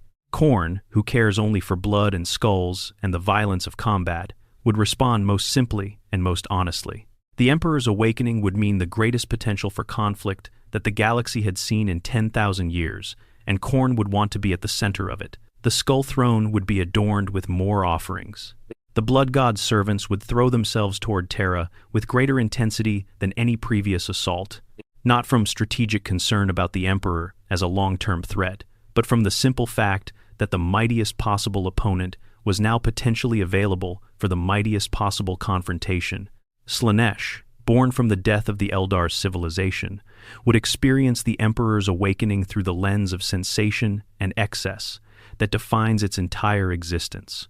The psychic event of the awakening itself would be To entities sensitive to psychic phenomena, something of overwhelming intensity, and Slanesh would find that experience profoundly interesting in the way that all extreme experiences are profoundly interesting to a god of sensation. More strategically, the Emperor's awakening would represent the emergence of a potential competitor for the psychic devotion of humanity, a genuine divine figure whose followers draw on their faith in ways that produce psychic energy that currently flows in many directions and might be redirected if the Emperor's presence became dominant. The Dark King prophecy is relevant here in a way that makes everything more complicated. According to what the Horus Heresy novels have established, during the battle on the Vengeful Spirit, the Emperor came very close to becoming something called the Dark King, a potential fifth chaos god, representing merciless rationality, inevitable ruin, and the destruction of all things. He chose not to. He sacrificed the power he had built up, accepting greater physical risk in order to avoid the apotheosis that would have made him something monstrous. He cast that part of himself, the cold, ruthless, uncompassionate part, into the warp separately, and what remained became what the lore calls the Star Child. The Chaos Gods remember this. They remember the near ascension. They remember the taste of what the Emperor almost became, and they remember that it was averted by choice, not by inability. If he wakes up with 10,000 years of additional psychic growth behind him, fed by the faith of trillions, amplified by the throne's machinery, the question of whether the Dark King prophecy is truly deferred or simply delayed becomes genuinely urgent. The most significant immediate consequence of the Chaos Gods' response would not come from the gods themselves, but from their mortal servants. Every Chaos Space Marine warband in the galaxy, every cultist cell, every corrupted world, every demonic incursion already in progress would feel the change in the warp and interpret it through the particular lens of their patron's nature.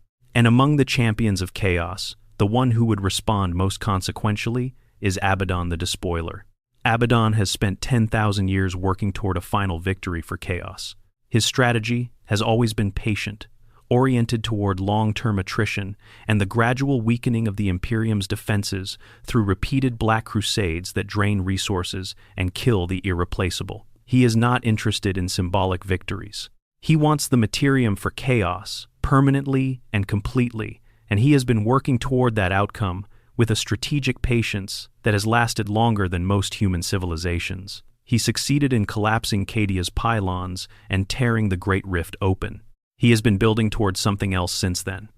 An Emperor's awakening would change his timeline entirely, forcing a pivot from patient attrition toward decisive action. Whatever that decisive action looks like, it would be the most dangerous thing Abaddon had ever attempted, which is saying something very serious, given what he has already accomplished. Section 9. The Emperor confronts the Imperium he made.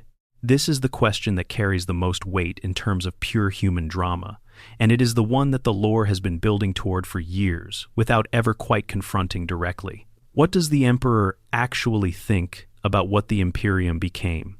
Not what the official answer is, not what the ecclesiarchy would say he thinks, not what the High Lords of Terra would prefer he thought. What does the being who designed the Great Crusade, who envisioned a future of genuine human flourishing and scientific rationalism and freedom from both religious superstition and the predation of chaos, think when he looks clearly at what 10,000 years have produced in his name? The intellectual part of the answer is not difficult to construct. The Imperium, measured against the standards of the imperial truth, is a comprehensive failure, not a partial failure, not a failure in some areas while succeeding in others. A comprehensive failure in almost every dimension that the Emperor himself identified as essential to genuine human advancement. The secular rationalism he enforced through war has been replaced by the most extreme religious fundamentalism imaginable, one that would have gotten its practitioners executed by imperial forces during his own Great Crusade. The scientific traditions he promoted have calcified into the Adeptus Mechanicus's dogmatic techno-cult, in which genuine innovation is treated with suspicion bordering on hostility, and the search for new knowledge is subordinated entirely to the veneration and attempted replication of existing ancient technology. The open inquiry and genuine education that he valued have been replaced by an educational system calibrated to produce functional workers and soldiers rather than genuinely thinking citizens capable of driving civilizational advancement. The Inquisition, which enforces doctrinal conformity through methods that include widespread torture, the summary execution of anyone classified as a heretic or mutant or xeno-sympathizer, and the occasional destruction of entire planetary populations, when the infection of corruption is judged to be too widespread to be addressed by more targeted means. This institution exists and has existed for 10,000 years, the Emperor's name. It uses his authority as its justification. It burns in his light. He would need to reckon with that. The High Lords of Terra, who have administered the Imperium in his name across countless generations, would be in an uncomfortable position. Some of them serve genuinely, within their considerable abilities, trying to manage an impossibly complex organization under impossible circumstances. Others have used the Emperor's absence as an opportunity to build personal and institutional empires within the structure of the Imperium, treating the machinery of government as a resource to be exploited rather than a trust to be honored. A present Emperor who could distinguish between these two categories and who was willing to act on that distinction would be the most significant political force in the Imperium since the Lord Commander's return, and potentially more significant than even that. But here is the complication that prevents this from being simply a story about a god arriving to fix things. The Imperium, however compromised and cruel and theologically backward it has become, has kept humanity alive. That is not nothing. In a galaxy containing the Tyranid hive mind, the Necron dynasties, the various chaos forces, the remnant Eldar civilizations, the brutal expansion of Ork empires, and 1,000 other existential threats, the Imperium has kept humanity alive for 10,000 years. Not happily, not justly, not in any way that the Emperor's original vision would have found satisfactory, but alive, surviving. Still here, the Emperor, who has always been willing to accept monstrous costs for strategic necessity, who designed the Talisman of Seven Hammers as an acceptable contingency, who accepted the sacrifice of hundreds of millions of psychers across the operation of the Golden Throne, is not someone who would fail to appreciate what that survival cost. He would understand that the cruelties of the Imperium are not simply failures of character or governance, but responses to genuine existential pressure. He might not like them. He might find them deeply wrong in almost every way they could be wrong. But he would understand them. What he would do about them, given the opportunity, would depend critically on what he was able to do and what he judged to be the most important priorities in a galaxy that had accumulated 10,000 years of problems, while he was not available to address any of them. The optimistic reading is that an emperor with full awareness and significant capacity for action would begin the slow and painful work of reforming the structures that most egregiously violate his values, working through the agents he has available, primarily Guilliman, and whatever Primarchs can be gathered to reshape the Imperium towards something less immediately horrifying. The pessimistic reading is that the situation has progressed too far for any individual's will, even the Emperor's, to redirect quickly enough to matter. The Ecclesiarchy is too powerful, the Inquisition too entrenched, the Adeptus Mechanicus too important as a supplier of military and industrial capacity to be reformed without catastrophic disruption that external enemies would immediately exploit. Any attempt to dismantle or radically change these institutions would create the kind of internal instability that Abaddon and the traitor Primarchs and the Chaos Gods have been waiting for. The Emperor, who has always understood strategic reality, even when he found it ethically repugnant, might be forced to conclude that the Imperium he now has is the Imperium he has to work with. The most realistic reading is probably somewhere between these positions. An emperor awake and present would push the institutions he found most harmful in directions that reduced their most extreme behaviors, while maintaining them as functional structures because the alternatives were worse. He would do what Guilliman has been trying to do, but with far greater authority and far fewer of the political obstacles that have made Guilliman's reforms slow and contested and constantly threatened by institutional resistance. Not a revolution, a course correction. Slow, painful, incomplete, but real. The Adeptus Mechanicus would have a particularly complicated relationship with a restored emperor. The tech priests of Mars built their entire civilization around the worship of the Omnissiah, the machine god, and identified the emperor with that figure. making the alliance that the Imperium depended on for its military and industrial power.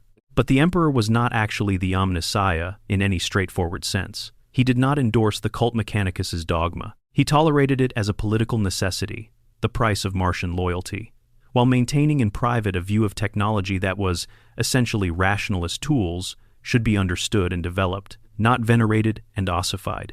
If he woke up and said as much, the Adeptus Mechanicus would face an identity crisis of existential proportions.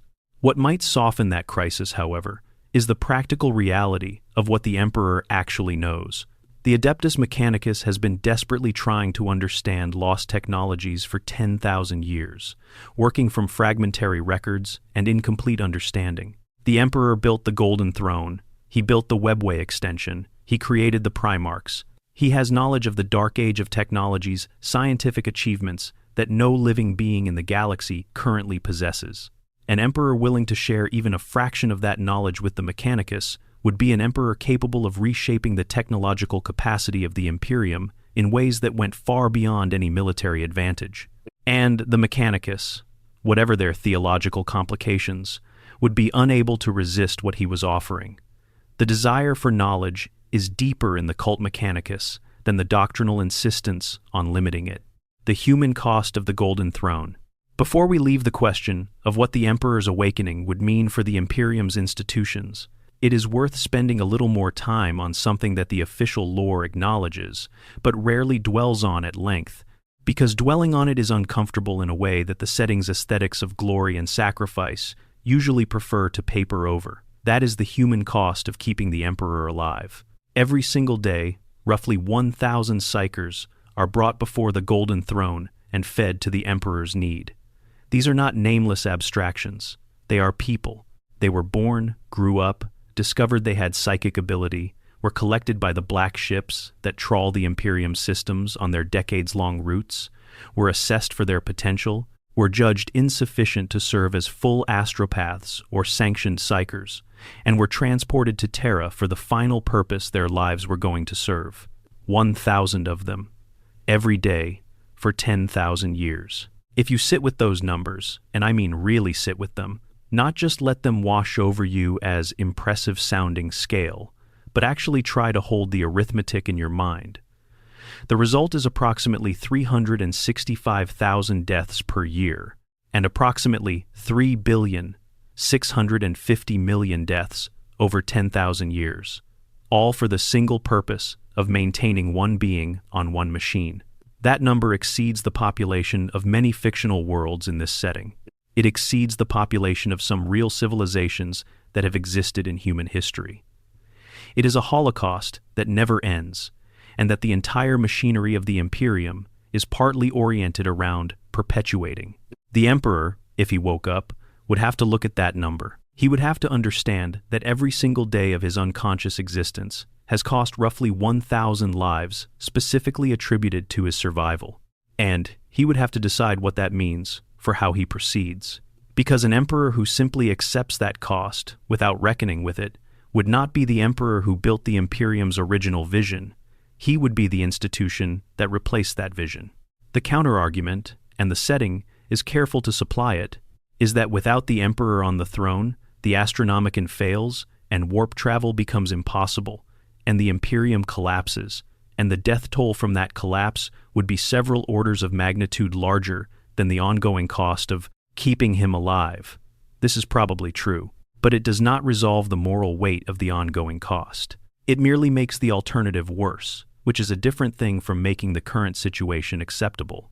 The Emperor, as a being of extraordinary moral seriousness, whatever else he has been, he has always engaged seriously with questions of consequence and obligation, would not confuse these two things. There is a reason why this particular element of the lore generates such strong responses from people who think carefully about it. The soul tithe is the point at which the Imperium's horror stops being abstract and becomes specific, quantified, and unambiguous. Everything else, the execution of heretics, the destruction of worlds deemed irredeemable, the stripping of rights and autonomy from ordinary human beings, can be defended or rationalized within the internal logic of the setting's extreme circumstances. The soul tithe is harder to rationalize, because its beneficiary is the Emperor himself, and the Emperor, alone among figures in the setting, has the authority and the capability to understand what is being done in his name. If he woke up and chose to end it to sacrifice his own continued existence, rather than allow the tithe to continue, that would be a moral choice of extraordinary weight, and one that the setting's narrative would have to take seriously. If he woke up and chose to accept the tithe as the cost of his continued service, if he decided that what he provides to the galaxy justifies the ongoing cost, that too would be a moral choice of extraordinary weight, and one that would fundamentally define the character of the restored Emperor in ways that affect every subsequent decision he makes. There is no version of this question that lets him avoid it, and the people who bring the Psykers to the throne every day, the Adeptus Custodes, whose sacred duty has become the management of this machinery, would face their own reckoning. The 10,000, the golden warriors who guard the Emperor's body, with a devotion that has outlasted every other relationship they once had, have spent 10,000 years performing a funeral rite that never ends. They guard something that is not alive in any meaningful sense and is not dead in any final sense, and they have built an entire culture around that vigil. An emperor who could speak to them directly, who could acknowledge their 10,000 years of service, who could see them as individuals rather than as furniture in a sacred space, would shatter and remake what they are in ways that would be simultaneously painful and desperately needed. Captain General Trajan Valoris, the current leader of the Adeptus Custodes, is by all accounts one of the most capable military commanders the Imperium currently possesses. His loyalty to the Emperor is absolute in a way that differs from Guillemans, or even from most Space Marine chapter masters, not loyalty to an institution or a memory or a theological construct, but loyalty to a specific person whose body he has been protecting for his entire life. If that person woke up and spoke to him, if Valoris heard the Emperor's actual voice rather than the silence he has spent his career guarding, the experience would be something for which the lore has no adequate language. Yet, Magnus the Red, the most complicated conversation. Among all the questions that an Emperor's awakening would raise, one of the most psychically and emotionally complex involves Magnus the Red. Of all the traitor Primarchs, Magnus is the one whose fall was most explicitly the result of forces partly outside his control, whose relationship with his father is most explicitly framed in terms of love and betrayal and grief, rather than simple corruption, and whose presence in the current narrative enthroned in the planet of the sorcerers, serving Tzientch as a daemon Primarch, leading the Thousand Sons, represents the most dramatically unresolved story in the setting. Magnus broke the wards on the webway. He sent a psychic message to Terra to warn his father of Horus's betrayal, and in doing so, he destroyed 10,000 years of the Emperor's most ambitious project and killed untold thousands who had been working within the webway, and opened a breach into the warp that the Emperor had to personally seal at the cost of everything he had been doing before. The Emperor did not merely lose his plan. He lost the future he had been building toward the version of the Imperium where humanity was safe from warp travel's dangers, because they had their own stable passage between the stars. Magnus's sending, however well-intentioned, destroyed that possibility. And then the Space Wolves came to Prospero, and Leman Russ prosecuted the Edict of Nicaea in the harshest possible terms. And Magnus's homeworld burned, and Magnus himself, in the depths of his grief and rage, and the culminating influence of Tzientch, who had been working on him for centuries, made the bargain that turned him into what he is now. The question of who is responsible for this chain of events is one of the most genuinely contested ethical questions in the setting's lore. Magnus broke the wards, yes, but Magnus broke the wards trying to save his father, using the psychic abilities his father had always known he possessed, but had forbidden him to use freely. The Emperor chose not to tell Magnus why the webway wards mattered so deeply, and Magnus might have chosen differently if he had understood the full stakes. Russ carried out an order that may have been misrepresented to him and prosecuted it in a way that went beyond what even the Emperor intended. Tzientch manipulated every step of the process with the patience of a being outside of time. If the Emperor woke up, he would need to speak to Magnus, not just about the military question of what the Thousand Sons are now and how to account for them strategically, about everything that happened on Prospero and why, about what the Emperor withheld and whether he should have, about the grief that has shaped Magnus into what he currently is. Magnus, for his part, might respond with anything from desperate hope to bitter rage, to the resigned cynicism of a being who has had 10,000 years to decide that his father simply could not love him the way he needed to be loved. The Horus Heresy novels that deal with Magnus most directly, 1,000 Suns and Prospero Burns, paint a picture of a Primarch whose gifts were so extraordinary and so dangerous that almost no relationship with him could survive the full weight of what he was. Even the Emperor, who loved Magnus as he loved all his sons, could not quite hold that relationship together against the pressure of everything else that was happening. The tragedy of Magnus is the tragedy of a person whose nature could not be accommodated by the world he was born into, even by the father who built that world. An emperor who could see Magnus clearly, who could say everything that was not said at Prospero, who could acknowledge responsibility for the parts that were his responsibility, rather than simply cataloging Magnus's failures. That emperor would be doing something that 10,000 years of lore have been building toward, without ever quite reaching. Whether Magnus would receive it, whether it would be enough to reach across the gulf of betrayal and corruption, and Tzeentch's 10,000-year investment in making Magnus exactly what he currently is the most genuinely unknowable thing in this entire question. Because Magnus is not simply a mortal being who can be reasoned with, or forgiven, or redeemed by a sufficiently powerful act of love, he is also a daemon Primarch, shaped by the Changer of Ways, and Tzeentch would not simply release him because his father asked nicely. But the attempt, even the attempt, would mean something. Not just to Magnus, but to the entire question of whether the Emperor, restored to consciousness and capability, approaches the situation with the genuine wisdom that his experience should have given him, or with the same brilliant, limited, devastating blind spots that defined his decisions during the Great Crusade. The Necron question.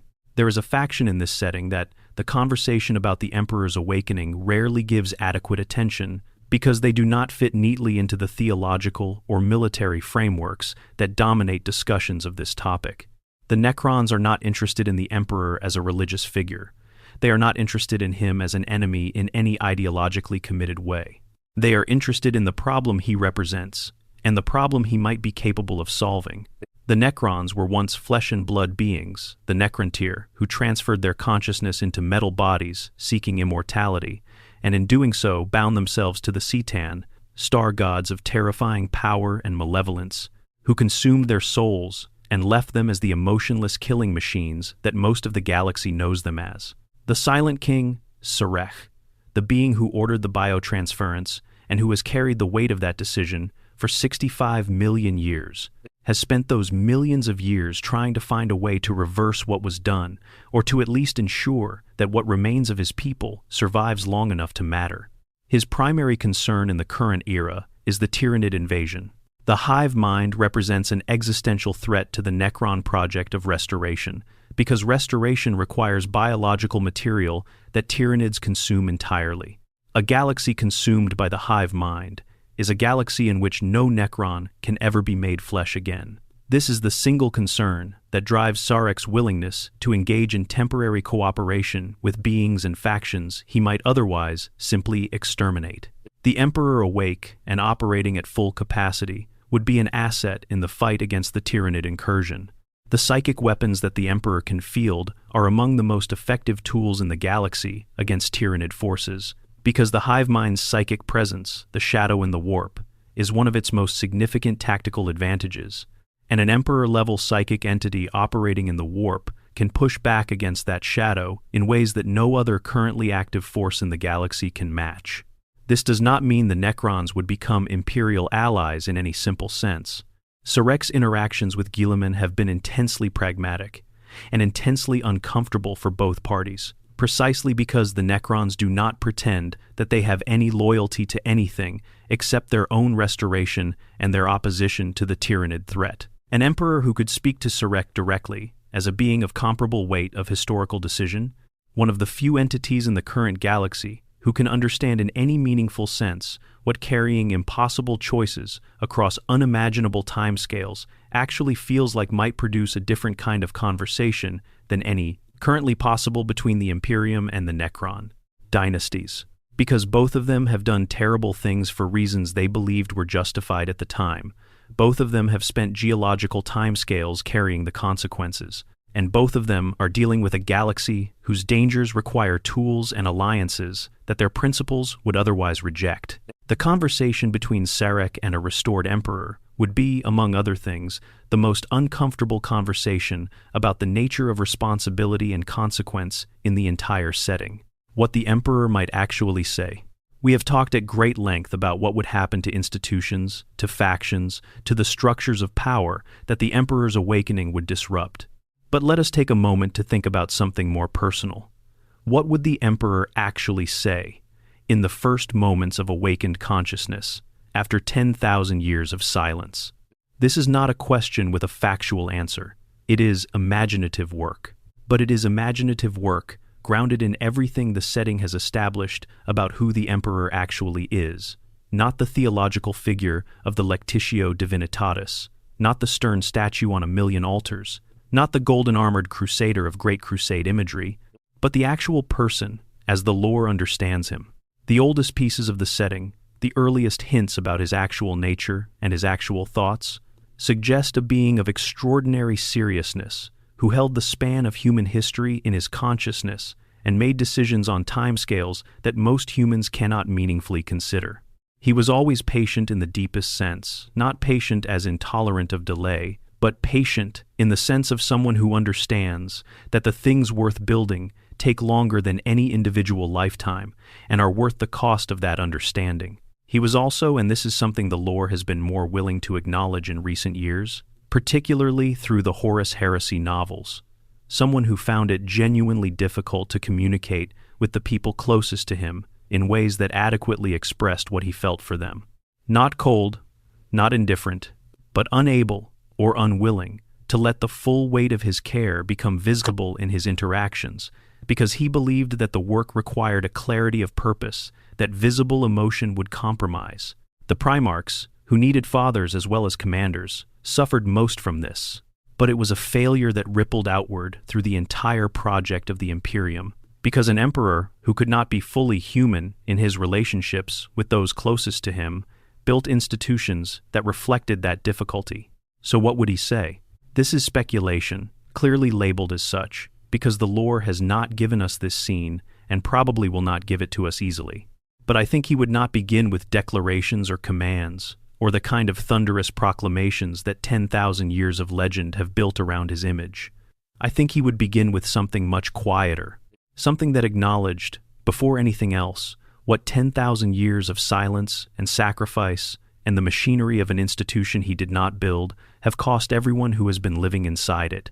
I think he would grieve, first, for Horus, for the sons he lost, for the men and women whose lives have been sacrificed on altars in his name, while he was unable to prevent it, for the Webway project that was meant to free humanity from the warp's dangers and instead became the great void that had to be sealed with his body, for the version of the future he was building in the years before the heresy, which no one alive today has any memory of, because the institutions that replaced it have spent 10,000 years making sure that the original vision is forgotten or distorted or misunderstood.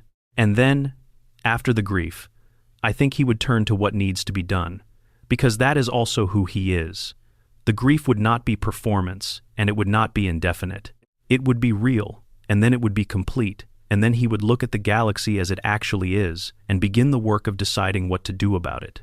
The capacity for that kind of engagement, genuine feeling, followed by genuine action, grief that does not collapse into paralysis, but that informs rather than determines. What comes next is the thing that the institution has been unable to replicate. The ecclesiarchy has the grief part, performed on a galactic scale in every litany and funeral rite and sacrifice offered up to the Golden Throne. But the action that follows is not informed by genuine understanding of what the Emperor actually wanted. It is informed by 10,000 years of institutional need and political convenience dressed up in the language of divine will. An emperor who could cut through that, who could say, clearly and directly, what he actually intended, what he actually values, what he would actually do given a choice, would not make the Imperium simple. Nothing about the situation is simple, but he would make it honest in a way that it has not been since before the first black ship took the first psyker who had not asked to be taken. The legacy of the Mekboy dream. There is one final element worth dwelling on before we reach the end of this, because it represents the clearest window into what the Emperor was actually trying to build before everything went wrong. Not the Imperium as it exists, not the ecclesiarchy, not the Inquisition, not the soul tithe and the black ships and the Edict of Nicaea. Those are the shapes that emerged from the crisis. The Mekboy project is the shape of the vision that the crisis destroyed. The Mekboy is the network of stable transit tunnels through the warp that the Eldari built during the height of their civilization. Unlike standard warp travel, which requires Geller fields and navigator guidance and still kills people regularly through unpredictable emergent phenomena, the Mekboy paths are pre-established tunnels that do not expose travelers to the warp directly. You enter the Mekboy at one end and exit at the other without experiencing the chaos between. The Eldari used it to build an empire that spanned the galaxy with a speed and safety that warp travel can never match. The Emperor's plan, developed over the centuries following the unification of Terra and the beginning of the Great Crusade, was to extend the Mekboy to cover human space. Not just to use the existing Eldari tunnels, which the Eldari, even in their diminished state, jealously guarded, and which human technology could not reliably navigate, but to build new human-engineered tunnels that would connect every major human world. A galaxy-spanning transportation network that removed humanity's dependence on the warp, a structure that made astropaths and navigators and the soul tithe and the astronomicon all eventually unnecessary, because warp travel itself would be phased out in favor of something safer, more reliable, and not vulnerable to the psychic predation and corruption that the warp represented. This was the secret project conducted beneath the Imperial Palace. This was what the Emperor was doing while Horus was managing the Great Crusade's military campaigns. This is why Magnus's sending was so catastrophic, not just because it breached the wards, but because the breach opened a path into the half-finished human Mekboy section, and through it poured daemons that killed thousands of the Emperor's workers and required him to personally seal the breach, and in doing so, destroyed centuries of work. If the Emperor wakes up, and if he has access to the knowledge he possessed before the heresy, and there is no particular reason to assume he has lost it, since the organic components of his consciousness have not been destroyed, merely suppressed, then he retains the understanding of Mekboy extension that no other being in the Imperium currently possesses. The Adeptus Mechanicus has been trying to understand the Mekboy for 10,000 years and has made extremely limited progress. The Eldari understand it, but have no particular interest in sharing it with humanity. The Emperor, if restored, could potentially restart the project. Not overnight, not without extraordinary resources, not without rebuilding the teams and infrastructure that were destroyed in the breach. But the theoretical possibility of a humanity that eventually achieves warp-independent transit, that removes the existential psychic vulnerabilities that the current system creates, that no longer needs to sacrifice 1,000 souls a day to keep its navigator network functional, is the vision that the Emperor was actually working toward before the heresy interrupted it. That vision is so dramatically more hopeful than anything the current Imperium can imagine that it functions as the clearest possible illustration of how much was lost. The Imperium of 10,000 years after the heresy is not the thing the Emperor was building. It is the emergency structure that replaced the thing he was building when the emergency came. And if he wakes up, the first question he might ask, after the grief and the accounting for what was done in his absence, is whether any part of that original vision can be recovered. Maybe it can. Maybe parts of it, in fragments, over centuries, with different people and different tools, and the hard-won understanding that 10,000 years of error has produced. Maybe the Mekboy dream can be built again, differently, better, with the knowledge of what went wrong the first time. Or maybe the galaxy has moved too far in other directions, and what was possible at the height of the Great Crusade is not recoverable in the age of the Great Rift and the Tyrannid invasion and the permanent emergency that the Imperium has been living inside since Cadia fell. But the dream itself that is worth holding on to, that is worth knowing about, because the Emperor, at his most human and most visionary, was trying to build something genuinely good, something that would have protected humanity from the precise dangers that now threaten to destroy it. And the gap between that dream and the reality is the measure of everything the heresy cost, everything the 10,000 years of silence cost, everything the machinery of an institution that claims his name while contradicting his purpose, costs every single day. The Emperor's awakening, whatever form it takes, would be the moment when that gap either begins to close or is acknowledged as permanent. And either of those outcomes would be more honest and more meaningful than the silence. Section 10. The Star Child. Rebirth instead of rising. There is another way this entire question can unfold, a version that has been gestating in the lore since the earliest editions of the setting, and that has been explicitly revived and partially canonized in the most recent major. Narrative developments. It is a version of the Emperor's return that does not involve him rising from the Golden Throne in any physical sense, and it may ultimately be the more significant and more cosmologically resonant version of events. The Star Child theory proposes that the Emperor is not simply deteriorating on the Golden Throne, he is changing. His physical body, sustained by the machine at barely the minimum level required to prevent final dissolution, is the anchor for a consciousness that has been doing something in the warp for 10,000 years that goes beyond simple persistence.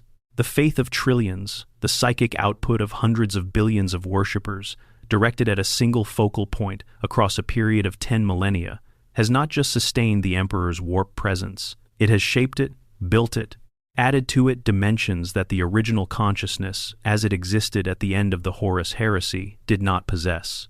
The Horus Heresy novels, specifically the End and the Death trilogy that concludes the series, revealed that the Star Child is not simply a theory or a legend. During the climactic confrontation on the Vengeful Spirit, in order to possess the psychic power necessary to destroy Horus without simultaneously triggering the Dark King apotheosis, the Emperor made a choice. He released the part of himself that would have prevented the Dark King's emergence, his compassion, his love, his hope for his species, the genuinely human aspects of his extraordinary consciousness that conflicted with the cold rationalist clarity required to do what the moment demanded. That released portion of his soul did not simply dissolve into the warp.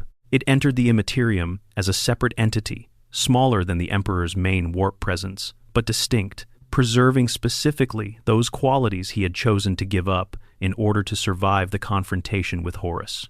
Over 10,000 years, fed by the same faith that has been building around the Emperor's warp presence, that fragment has been growing.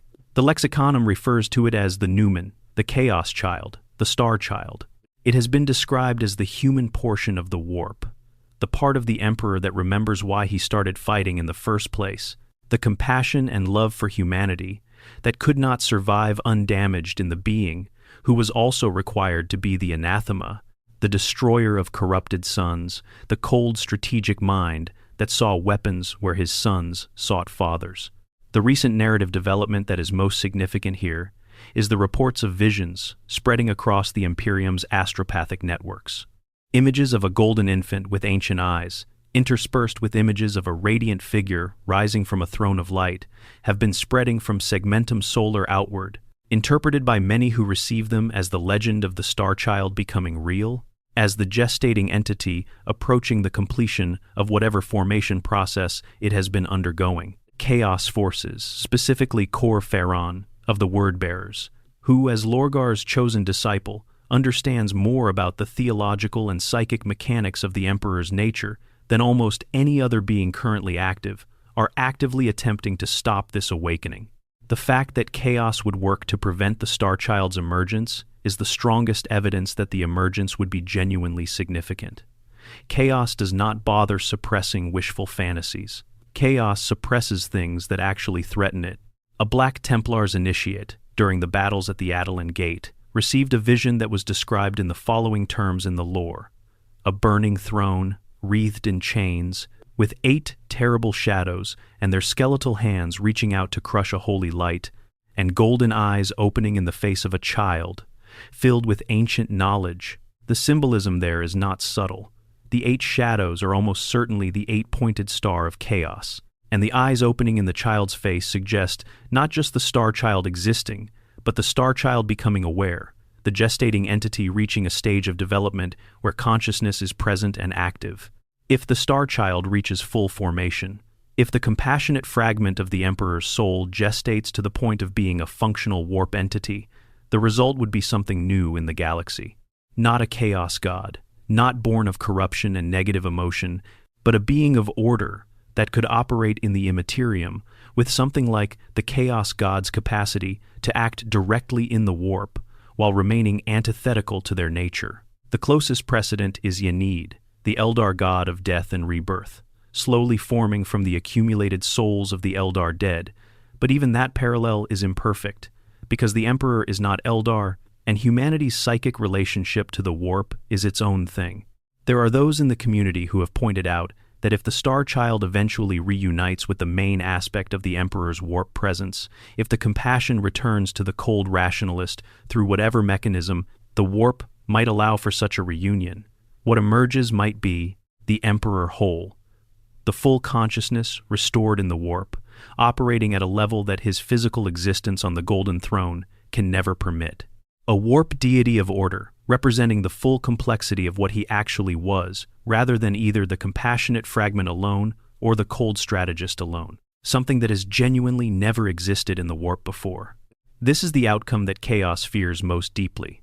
Not an emperor physically rising from the throne and leading armies. That is something that can be countered by force, if the force is sufficient.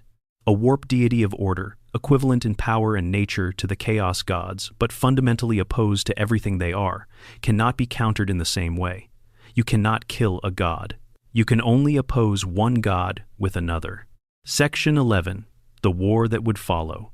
Every consideration we have walked through, from the technical reality of the Astronomicon, to the theological fractures in the ecclesiarchy, to the chaos god's response, to the Star Child's formation, ultimately expresses itself in the form that Warhammer 40,000 always defaults to: conflict.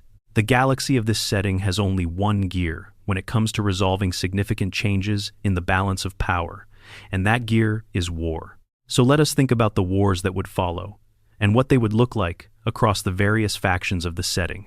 The first and most immediate military consequence would be a reorganization of the Imperium's command structure. Currently, the highest mortal authority in the Imperium is the Lord Commander and Imperial Regent, Robut Guilliman, but his authority is contested in various ways by institutions that have had 10,000 years to develop their own claims to power and are not enthusiastic about surrendering them to anyone. An awake emperor, with the ability to issue direct commands to the High Lords, would resolve those questions of authority clearly and unambiguously, in ways that Guilliman has spent years trying to manage through political maneuvering and the carefully applied pressure of his personal authority. There would still be resistance. Institutions of this size and this age do not simply yield to even the most legitimate authority without friction, but the nature of the resistance would change. It would be rearguard action by individuals, protecting their personal interests, rather than institutional resistance with ideological backing. The Indomitus Crusade that Guilliman launched would gain a different character entirely, with an emperor actively directing it. Not just a military campaign to stabilize the Imperium against its most immediate threats, but a genuine strategic vision from the only being who understands the full scope of the danger well enough to allocate resources optimally against multiple, simultaneous existential threats. The return of multiple Primarchs, coordinated with the Emperor's awakening, would give the Imperium military capabilities it has not possessed since the Great Crusade itself. On the Chaos side, the Black Legions would be redirected. Abaddon's strategy has always been patient, but the Emperor's awakening would represent the end of the timeline in which patient attrition was a viable path to victory. The response from the Chaos forces would be a massive, immediate, overwhelming assault, timed to prevent the Emperor from fully consolidating whatever advantage the awakening provided. Not just another Black Crusade, Abaddon has launched 13 of those, each larger than the last, and none of them have produced the decisive outcome he requires. This would be something different. The full commitment of every resource he has spent 10,000 years accumulating and positioning, directed at a single decisive objective. The traitor Primarchs would be mobilized. Mortarion, leading a Death Guard offensive, oriented toward Terra and toward the disruption of whatever healing process the Emperor's awakening might allow his physical form to undergo. Magnus, whose complicated relationship with his father might produce any of several different responses, but whose psychic power is undeniable, presenting a strategic problem of enormous magnitude, regardless of which way his personal feelings resolved.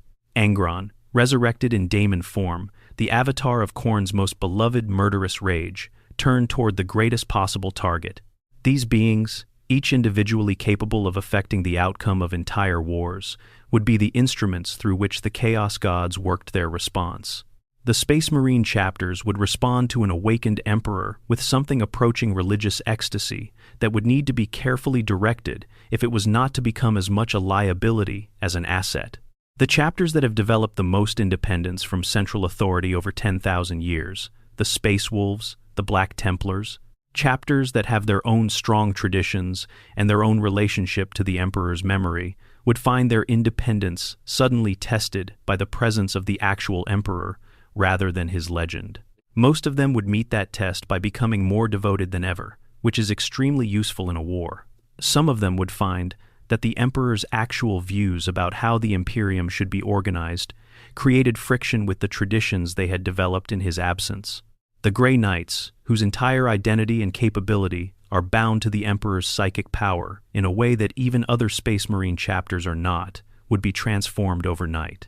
Their capacity against demonic foes, which has always been extraordinary, would become something qualitatively more devastating if the Emperor's warp presence were fully energized. The weapons inscribed with his true name would burn brighter. The protective power of their faith in him would be more tangible and more reliable. An entire brotherhood of warrior psychers calibrated to fight chaos would suddenly be operating at a level their training had prepared them for, but that circumstances had never previously allowed them to reach.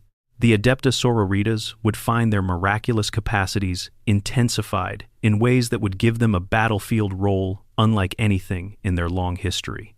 Living saints, which appear rarely and unpredictably in the current era, might become significantly more common.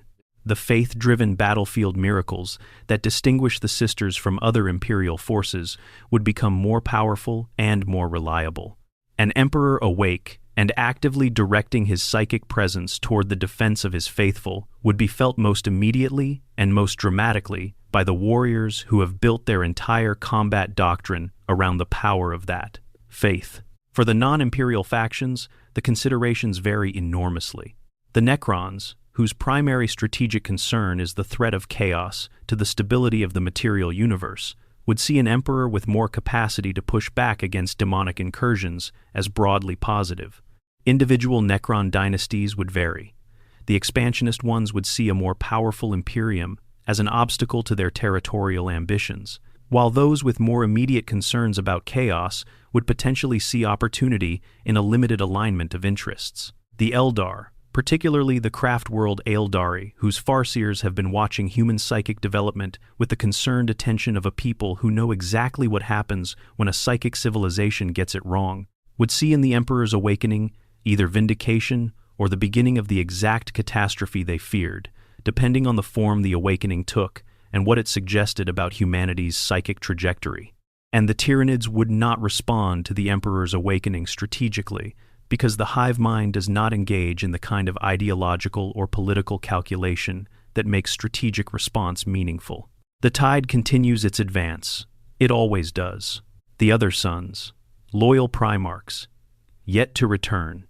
We have spoken at length about Guilliman and the Lion, but it is worth giving proper consideration to the Primarchs who remain absent from the current era, and what the Emperor's awakening would mean for them, and for the question of whether they would return at all. Lemon Russ of the Space Wolves disappeared into the Eye of Terror centuries ago, declaring before he left that he would return when the wolf time came, when the galaxy needed him most urgently.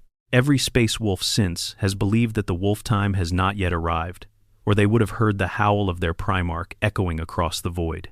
The Emperor's awakening, if it constituted a genuine inflection point in the galaxy's survival, might well be the signal that Russ has been waiting for. The Space Wolves, more than almost any other chapter, have maintained a cult of personality around their founder that has kept him present in their culture and combat doctrine across thousands of years. If Russ heard, wherever he is, that his father was awake and that the hour was critical, the wolf time would have arrived. Jagatai Khan of the White Scars also disappeared into the webway, pursuing Dark Eldar forces into its passages and never emerging. Unlike Russ, whose whereabouts are entirely unknown, the Khan's disappearance carries the implication that he is still alive within the Webway's passages, perhaps trapped, perhaps hunting, perhaps both. An emperor who woke up with knowledge of the Webway's structure might know how to find the Khan and bring him back. The White Scars, who have maintained their fierce independence and speed-based combat doctrine under the assumption that their founder would one day return leading the greatest hunt, would have that assumption tested in a way both devastating and joyful. Vulcan of the Salamanders is a perpetual. He cannot die permanently, not in the way that other beings die. His current whereabouts are unknown, but the lore has established clearly enough that he cannot be dead in any final sense. The Salamanders have kept faith across 10,000 years. An Emperor awake might be the catalyst for Vulcan to return from wherever he has chosen to withdraw. And then there are the Primarchs, about whom even speculation is difficult. Corax of the Raven Guard, who flew into the darkness of space and has not been heard from since. Ferrus Manus, whose decapitation at Istvan V is the most unambiguous death of any Primarch, and whose severed head was recovered by Fulgrim as a trophy of Chaos's greatest triumph in the opening hours of the Civil War. Some things cannot be recovered. Some absences are genuinely permanent, and the Emperor, if he woke, would have to acknowledge those losses not as variables that might eventually resolve, but as the most concrete measure of what the heresy cost. Every Primarch who cannot return is a reminder that victory in war is never clean, that even the most extraordinary victories leave absences that no subsequent achievement can fill. The Emperor built those beings. He created them from his own genetic material, shaped them with extraordinary care, sent them out into the galaxy as his greatest instruments and his most ambitious attempt at something like fatherhood. And more than half of them are gone, some to death, some to chaos, some to places unknown, from which no signal has returned. The full accounting of that loss would be part of what waking up means for the Emperor, and it would be among the most human things about the entire situation. Why the community keeps asking. There is one more thing worth saying, and it is addressed not to the fictional universe, but to you, the person who clicked on this video and stayed through everything we have just walked through together. The Warhammer 40,000 community is one of the most dedicated and intellectually engaged fandoms that has emerged around any fictional universe in the last several decades. The conversations that happen in that community about lore, about ethics, about the implications of fictional choices for real questions about power and loyalty and sacrifice, and what good intentions actually produce when filtered through institutional machinery, are often more sophisticated than the blind conversations happening in formally academic settings about similar topics. And the Emperor question is the center of gravity for a lot of that conversation, because it brings together everything the setting is actually about. Not just the military aesthetics and the grimdark spectacle, though those are real and genuinely interesting, but the deeper questions about what it means to build something, what it costs to sustain it, what it takes to change it, and whether the gap between what we intend and what we produce can ever be meaningfully closed. Those are not just fictional questions. They are questions about how all human institutions work. They are questions about leadership and about the relationship between vision and implementation, and about what happens when the thing you are trying to protect outgrows your ability to shape it. The Emperor's situation is extreme in its fictional specifics, but the core of it is recognizable. And the recognition is what gives the question its emotional weight, across 40 years of a hobby and a community, and a story that refuses to end. So thank you for bringing that recognition to the question with me. It means this kind of content is worth making. The throne room itself. A geography of sacrifice. There is a physical space at the center of all of this that deserves its own moment of attention. The throne room, deep within the Imperial Palace on Terra, is one of the most significant locations in the entire setting, and it is almost never described with the kind of lived detail that would make it feel real rather than mythological. Let me try to change that, because the space itself tells you something important. The approaches to the throne room pass through hundreds of meters of ceremonial corridor, each guarded by Adeptus Custodes in their golden armor, each inscribed with the names and deeds of warriors who gave their lives in the defense of the Emperor across 10,000 years. The sheer density of those names carved into every available surface, layered over earlier inscriptions that were themselves layered over earlier ones, still represents a physical record of sacrifice that no library catalog could adequately capture. You walk through the history of everything the Imperium has lost in the business of preserving itself, and you walk through it before you reach the thing you came to see. The throne room proper is vast in a way that makes conventional architecture seem inadequate as a reference point. The ceiling vanishes into shadow at heights that make the floor seem like it belongs to a different world. The air carries a quality that visitors describe as charged, heavy with the accumulated psychic output of millennia spent in the presence of humanity's most powerful psyker. Every surface reflects the golden light that emanates from the throne itself, but the reflection is imperfect. There are shadows in that room that do not behave the way shadows should, pockets of darkness that seem to absorb rather than merely lack the light.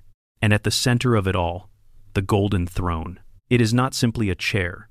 It is a machine of extraordinary complexity, its mechanisms extending downward through hundreds of meters of superstructure into the bedrock of Terra itself, its upper surfaces encrusted with sensor arrays and life support interfaces, and the accumulated devotional offerings of 10,000 years of pilgrims and supplicants who were never permitted close enough to actually touch it. The being seated within it is visible, but barely the light is too intense for unshielded eyes, and the psychic pressure of the Emperor's presence makes sustained observation painful even for the most psychically null individuals. The psychers who are brought to this place for the final time, the 1,000 who come every day, enter through a different approach, a less ceremonial passage, one that is nonetheless maintained with the same absolute cleanliness and careful reverence as everything else in the palace, because the Adeptus Custodes understand that the act they are facilitating, however terrible in its human cost, is also the most sacred act performed anywhere in the Imperium on any given day. The being they sustain has not asked for their sacrifice. He cannot ask for anything. But the care with which they maintain even this final passage is a kind of apology that can never be spoken aloud. When the Emperor wakes, if he wakes, he will wake in this room. The first thing he will see, with whatever sensory capability the machine allows him, is the evidence of 10,000 years of devotion built around his unconscious form. The first thing he will smell, or perceive, through whatever equivalent his transformed consciousness retains, will be the accumulated weight of all the lives given in that space. And the first thing he will have to decide is what it means that this is what became of the project he began. The architecture of that moment, the physical reality of it, the specific weight of that specific space on that specific consciousness is something the setting has been building toward since the very first edition. Established that there was a dying emperor on a throne somewhere at the center of everything. Whatever happens, it will happen there, in that room, in the presence of everything it contains. That, more than any military calculation or political analysis, is the image I keep returning to. A room full of the evidence of what love and fear and desperation and belief can build when they have 10,000 years, and the devotion of 1 trillion people to work with. And at the center of it, the question that the room was built to answer, sitting in silence, waiting for the moment when silence ends. Section 12. The question that haunts everything.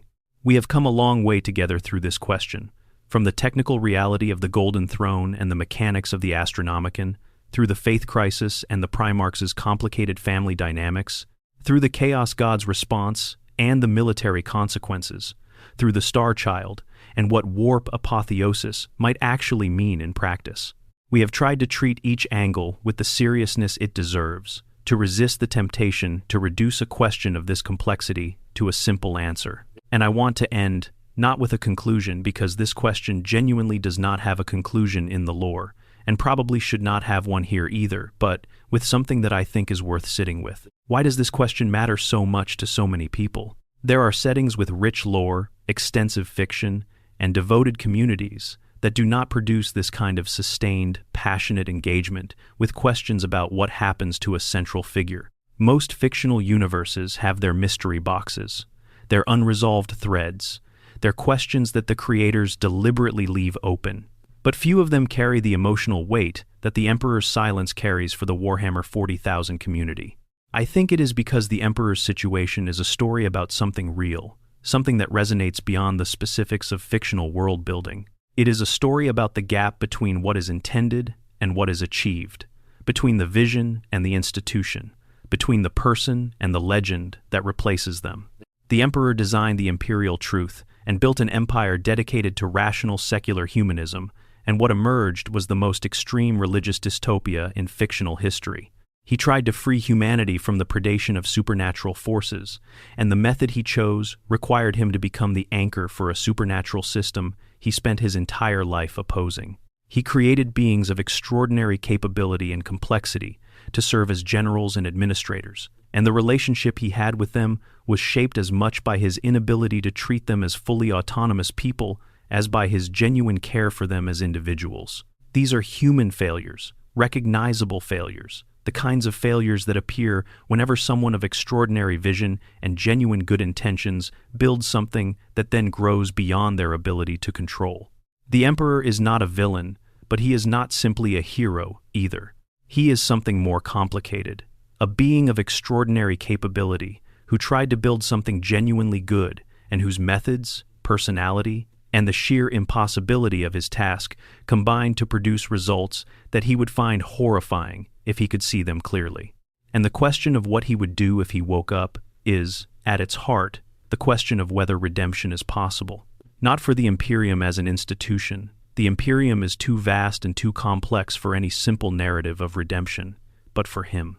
For the father who could not be what his sons needed. For the visionary who could not quite see the human cost of his own vision clearly enough, or who saw it and chose to pay it anyway. For the being who has spent 10,000 years in a state of suffering that none of his followers have been willing to fully look at, sustained by sacrifices that none of his followers have been willing to fully account for, holding back a darkness that none of his followers have been able to fully perceive. If he wakes up, the first thing he would face is the full weight of what was done in his name and what was not prevented in his name and what was created to serve his name. That reckoning, more than any military campaign or political restructuring, would be the true drama of the Emperor's return. Games Workshop has shown, in the last several years of narrative development, that they are willing to advance this story in ways previously considered impossible. Cadia fell. The Great Rift tore the galaxy in half. 2 Primarchs returned to active service. The psychic landscape of the setting changed dramatically with the awakening events. Each of these changes left parts of the community uncertain, but each of them also opened new narrative territory that enriched the setting rather than diminishing it. The breadcrumbs toward something happening with the Emperor are more numerous now than at any previous point in the setting's history. The Golden Throne is failing, and the people who knew how badly were killed in circumstances that suggest someone did not want that information available to act upon. The Starchild visions are spreading across astropathic networks, and chaos forces are actively trying to suppress them. Multiple Primarchs are awake and active in a way that feels like preparation for something rather than coincidence. The psychic awakening that changed the landscape of human psychic ability across the galaxy continues to develop and intensify. The narrative is building towards something. What it is, whether it is a physical awakening, a warp apotheosis, something that contains elements of both, or something that none of us have fully imagined yet, is the most interesting open question in the setting. And the beauty of it, the thing that makes it worth the kind of extended, careful, invested conversation that you have just had the patience to sit through, is that when the answer comes, it will probably be something that reframes everything we thought we understood about the question. That is the kind of storytelling that deserves the kind of community that has grown up around this setting. The Emperor's silence is the sound of the setting waiting to become what it is actually about. And somewhere in the deep palace, below layers of stone and history and accumulated prayer, the machinery hums and the golden light flickers and the silence continues. For now, if you have made it all the way to the end of this, I want to say that genuinely means a lot. This kind of lore takes real investment to sit with, and the fact that you are here tells me you are exactly the kind of person this channel exists for. Drop a comment telling me what you think. Does the Emperor wake up physically, or does the Star Child represent the more likely outcome? Do you think Games Workshop will ever answer this question definitively, or will they keep it open forever? What would you want to happen if you could choose? I read every single comment, and the conversation that happens there is genuinely one of the best parts of putting this together. If this video gave you something, if it sent you down a rabbit hole, or helped a piece of lore click into place that had been confusing, or just gave you something interesting to think about during your day, please subscribe. It is free, it takes 2 seconds, and every subscription tells the algorithm that deep, careful, slow lore content is worth showing to more people. That matters more than it might seem. It is what makes more of this possible. Thank you for watching. The Emperor protects.